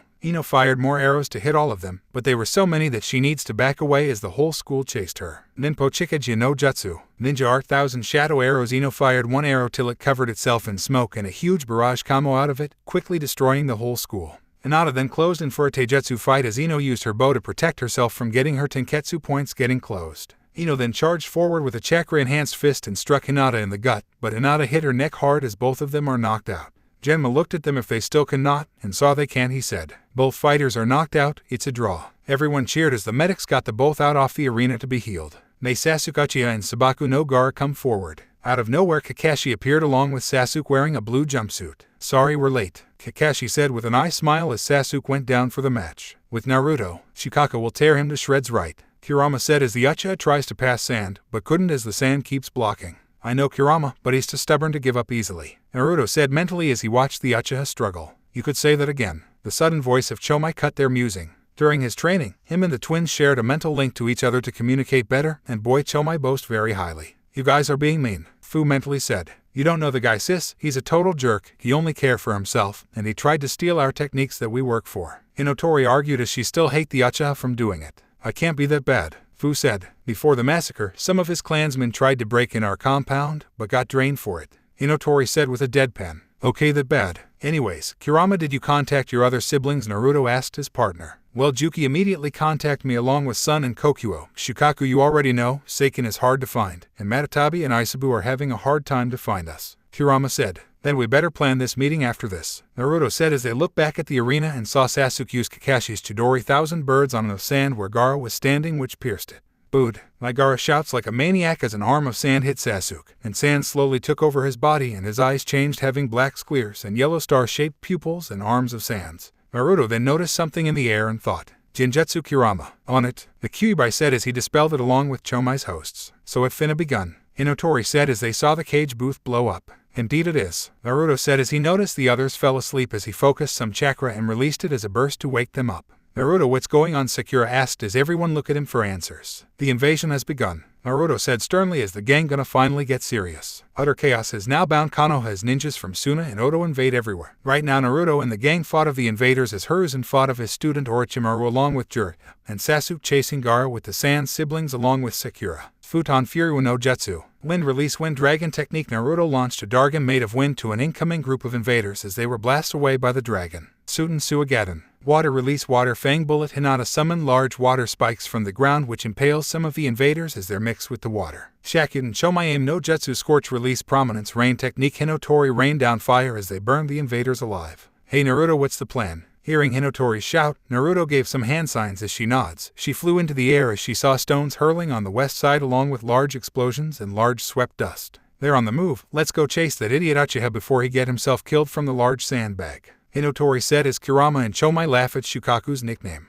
Then let's go. Kakashi-sensei, Asume-sensei, take care of this for us, Naruto called out to two of his teachers. You got it, kid, just be safe, Asuma said as he blew some ash to his opponents. Hey Fu, take care of him for me, Kakashi asked Fu as she knocked some of them with a tidal wave of seawater. Hi Kakashi, and Fu said with a slight blush as the three Jinchurikis began chasing the Sand siblings. Let's go, Kiba shouted as the whole gang began fighting back. Meanwhile, Anko and Ibiki are currently fighting of the invaders along with some of their group of ninjas. Come on, take them down, One of the Oto-Jonin shouted till he screamed in pain as large of electricity hit him. Hey look, a Konoha Chunnin shouted as they saw at the distance is Inazuma along with his father Rayan. Well brat, time to exterminate some pest. Rayan said as blue electricity coursed through his arms as he launched a bolt of lightning to another invader. You got it, old man. Inazuma as he prepared a running stance as he disappeared in a green flash and struck an invader with a kunai. Rayan Sanibiki shouted as the chef quickly dropped down and clotheslines two invaders as they were electrocuted from the lightning. Ashiru Kaminari coursing lightning, Inazuma shouted as he ran in lightning speed as he struck them with his kunais. I may be a chef, but don't underestimate me. Rayan then had his arm covered in electricity as he charged at Suna Nin and shouted, Sudamukura Ken Stormcaller Fist. With a powerful right hook, the Suna Nin exploded into pieces as he continued hitting every invader. That old man is cool, Anko said as Ibiki agreed with her. With Kiba, Konoha's south side. Let's go Akamaru, Kiba called out as he and Akamaru struck their enemies with their fangs and claws. Futon date up out of nowhere, a strong gust of wind blew some of the invaders away. Kiba looked where the source is and found Akazi with some Kabut-Mushi clan members with him. Hey Ake-san, Kiba called as Akamaru barked. Hey Akamaru, go now, we can handle this. Alright, give me some flames boys, Akazi shouted to one of his group. Katen Hosenka no Jutsu. Fire release mythical fire phoenix technique. The clan member then spew multiple S of fire as Akazi did some hand signs and shouted. K's Jairai no Jutsu. Wind torpedo technique. The invisible force of wind came out of his mouth as the fires mixed with it, and became multiple speeding hot fires as they burned the invaders away. Thanks Akazi, let's go Akamaru. Akamaru bark in agreement as both of them move out. Konoha east side. A group of invaders were pushing the Konoha nins till a strong blizzard froze them in place, and senbon needles were thrown at them as they cracked to pieces. The Konoha nins looked where the source was and saw Hyoga and Haku along with some Kabut-Mushi clan members. Ready love, Hyoga asked Haku as the last Yuki member giggled at him as they entered the battle. Both of them did some hand signs and shouted. Hayaten sen no Surara no aim. Ice released 1,000 icicle rain, and out of their mouths were 1,000 needles of ice as they pierced the invaders in their most sensitive vital points, but some blocked them. Charge, and Hyoga commanded his clan members as they launched lightning jutsus at their enemies. He then charged in with his arms with frozen spikes. Kagoru Kyoki freezing madness. Hyoga gave a loud battle cry as he used the ice spikes as blades as he gave a heavy punch on one of the invaders, killing him/her immediately. And the spikes grew in tremendous length as they took out a whole platoon of invaders. Move, and Haku ordered loudly as the group move again. Ninja Academy. Uruka is currently protecting his students along with the other instructors from the invaders. Cotton Nikaidaru Kinzoku Seikatai no Oksutora steel release opera of the living metal choir. A sudden shout then caused a loud screeching noise which everyone covered their ears at the horrible sound. Uruka looked at the students and saw Tetsunoko rubbing his gauntlets together as he saw the rippling sound of the technique. He then saw Konohamaru did some hand signs and shouted. Futten Netoyoku Meso boil release scalding bath burial, and out of his mouth is a wave of scalding water as it washed away the invaders and gave them major burns. Hey Maru, let's kick it up a notch, Tetsunoko said with a grin, with Konohamaru grinning back as he sent chakra to his arm and a music seal starts playing. Play My by Serebro. Tetsunoko and the Konohamaru corps then dance with the rhythm as the song reach outside. Tetsunoko did some hand signs and shouted. Kottenkai Matsudakina Teppo steel released devastating iron cannon with a right hook. A burst of metallic sound cleared away to the exit as Uruka and the other instructors lead the other children to safety, leaving Tetsunoko and the Konohamaru corps behind. Look boys, a Kabut-Mushi heir. Let's take him as a gift for Orochimaru-sama, Otanin declared till his heart was stabbed by Moga's rapier. Udon did some hand signs and shouted. Suten Haruwataru aim water release clearing water rain. Out of Udon's mouth came out a large stream of glowing water as it hit the other invaders and washed harmlessly past them, making them laugh. Was that supposed to? He was cut off as he fell down lifelessly along with the others as their chakra was drained to nothing. Tetsunoko and the Konohamaru high-five each other while Mogi blushed as she was immediately being hugged by Tetsunoko. With Ino, the Yamanaka heir is now shooting multiple arrows at her enemies, with Choji helping in close combat, and Shikamaru fighting in range alongside her. When they heard the song, they immediately feel energized along the other Konohanins around them. Ninpo Kantai Kuchikukan aim Ninja Art Fleet Destroyer rain, and Ino fired one arrow and poof in a cloud of smoke as it summoned thousands more as they rained down at their enemies. Daten Judenshu no Sai Earth released charging rock rhino. Out of nowhere, Choji crushed his opponents with his body while he gained rocks for armor. Tashika Nai Cage no Danga no Karasu sure killing shadow bullet. Shikamaru muttered at a distance as he shot multiple enemies with his flintlock.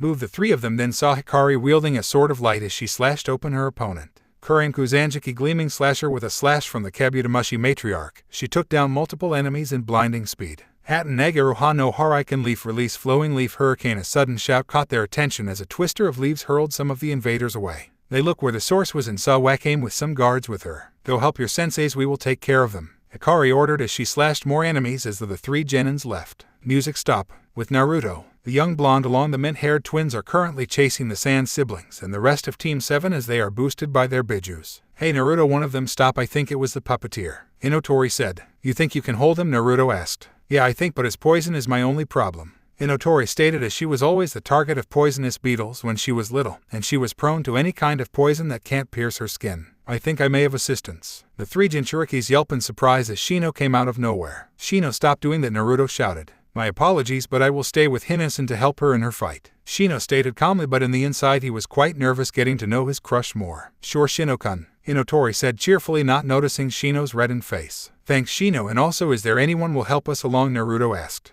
I think Kiba-san and Hinata-san is coming, Shino stated. Good, let's continue, Naruto ordered as they go faster. They continued jumping branch to branch till they saw Kankuro with his two puppets ready. Alright, we leave this one to you, Naruto said as he and Fu went past Kankuro, leaving Hinotori and Shino. Hello clown, say hello to my fist, Hinotori declared as her fist was lit on her fire, and shouted. As Senetsu no Ken's scorching fist. Kankuro screamed in fear as he watched Hinotori getting near him while Shino released his beetles, but he was more scared to Hinotori. With Naruto and Fu, the two Jinchurikis are continuing their trek till they heard the scream of mercy and pain. I will say it again, your sister is scary, Naruto said as he shivered as he heard another scream. He'll be fine, Fu assured as Kiba and Hinata joined them out of nowhere. Guys, you made it, Naruto said with a smile. Well, we don't want to miss the action, do we? Kiba said with a grin as he and Hinata went ahead of the two to fight Temari. Ready, Hina, Kiba said as Hinata nodded as they both did some hand signs and shouted. Katen Suoi Hono no Haretsu Suten Suoi Shiwa. Fire released strong flame burst, water released strong shower wave, then torrents of fire and water went out of their mouths as Temari dodged it.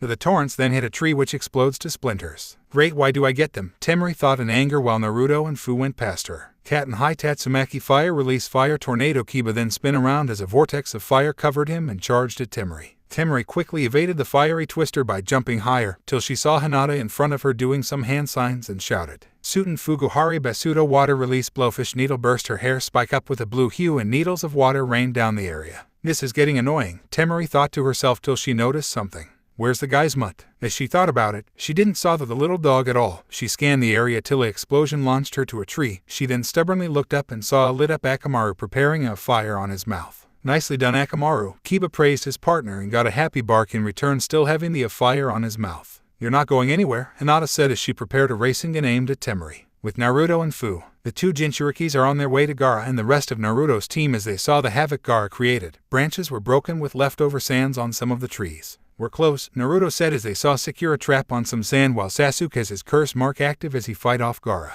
They then saw something outstanding. Sasuke's arms are glowing green as he moved his hands in a pushing motion, and a green beam was fired at Gaara and cut the trees behind him and some of Gaara's armor. Fu, is that a new element I see? Naruto said in shock. I guess it is. A combination of Katen and Raiten, probably making it Denton charge release. Fu stated. Well, we better intervene because here he comes, Naruto shouted as they ducked down to a knocked out Sasuke being tossed away by Gaara. Uzumaki Kabut-Mushi, I know you're here. Mother will have your, Gaara shouted with lust. Quite evasive maneuvers, Naruto shouted as he flew away with Fu as a wave of sand is coming right at them. Come at me, Uzumaki. Gaara then send some more sand as he continued to grow. This gonna take long, Naruto mumbled as he threw Tatsumaki at him. With Hiruzen. Hiruzen is currently fighting off his student Orochimaru along with the previous Hokages, Hashirama Senju and Tabarama Senju, and a purple barrier is surrounding them. Hyukuku, you should give up now, sensei, Orochimaru said sinisterly. Clek, clek. The sound of sandals were heard as they felt something strong coming. Hiruzen knew who it was and saw outside the barrier was Shinzo glaring at Orochimaru. You should go back where you came from, Snake, Shinzo threatened. What are you going to do about it? Orochimaru taunted as he knows no one will enter the barrier or they will be burned. Oh, just this, Shinzo simply said as he unsheathed a red katana with orange bandage around the handle. He then thrust the blade on the barrier, and shockingly it pierced right through and Shinzo began cutting it away but regenerates as he was trapped inside. How did you pierce the barrier? Orochimaru shouted in anger. There is no flames that the Inshin no Ken sword of the flame god can cut, Shinzo stated. The legendary blade that can possibly cut the sun in half, Hiruzen muttered as he remembered the legend of the katana. I always wonder what I can do with a body with the Kabut-Mushi Kekai Genkai, Orochimaru said as snakes came out of his sleeves to attack Shinzo, but they were cut down one by one. Hiruzen, you handle the other Hokages, I will deal with this vermin, Shinzo said as he went for a sword stance. Leave that to me, Hiruzen said as he did the Kuchios no Jutsu, and summoned Enma. Why have you summoned me? Hiruzen, Enma asked. Orochimaru is here, the third Hokage simply said as Enma understood him as he transformed to a staff. I hope you are ready, Snake, cause I will skin you alive, Shinzo shouted as both him and Orochimaru clashed as everything goes black.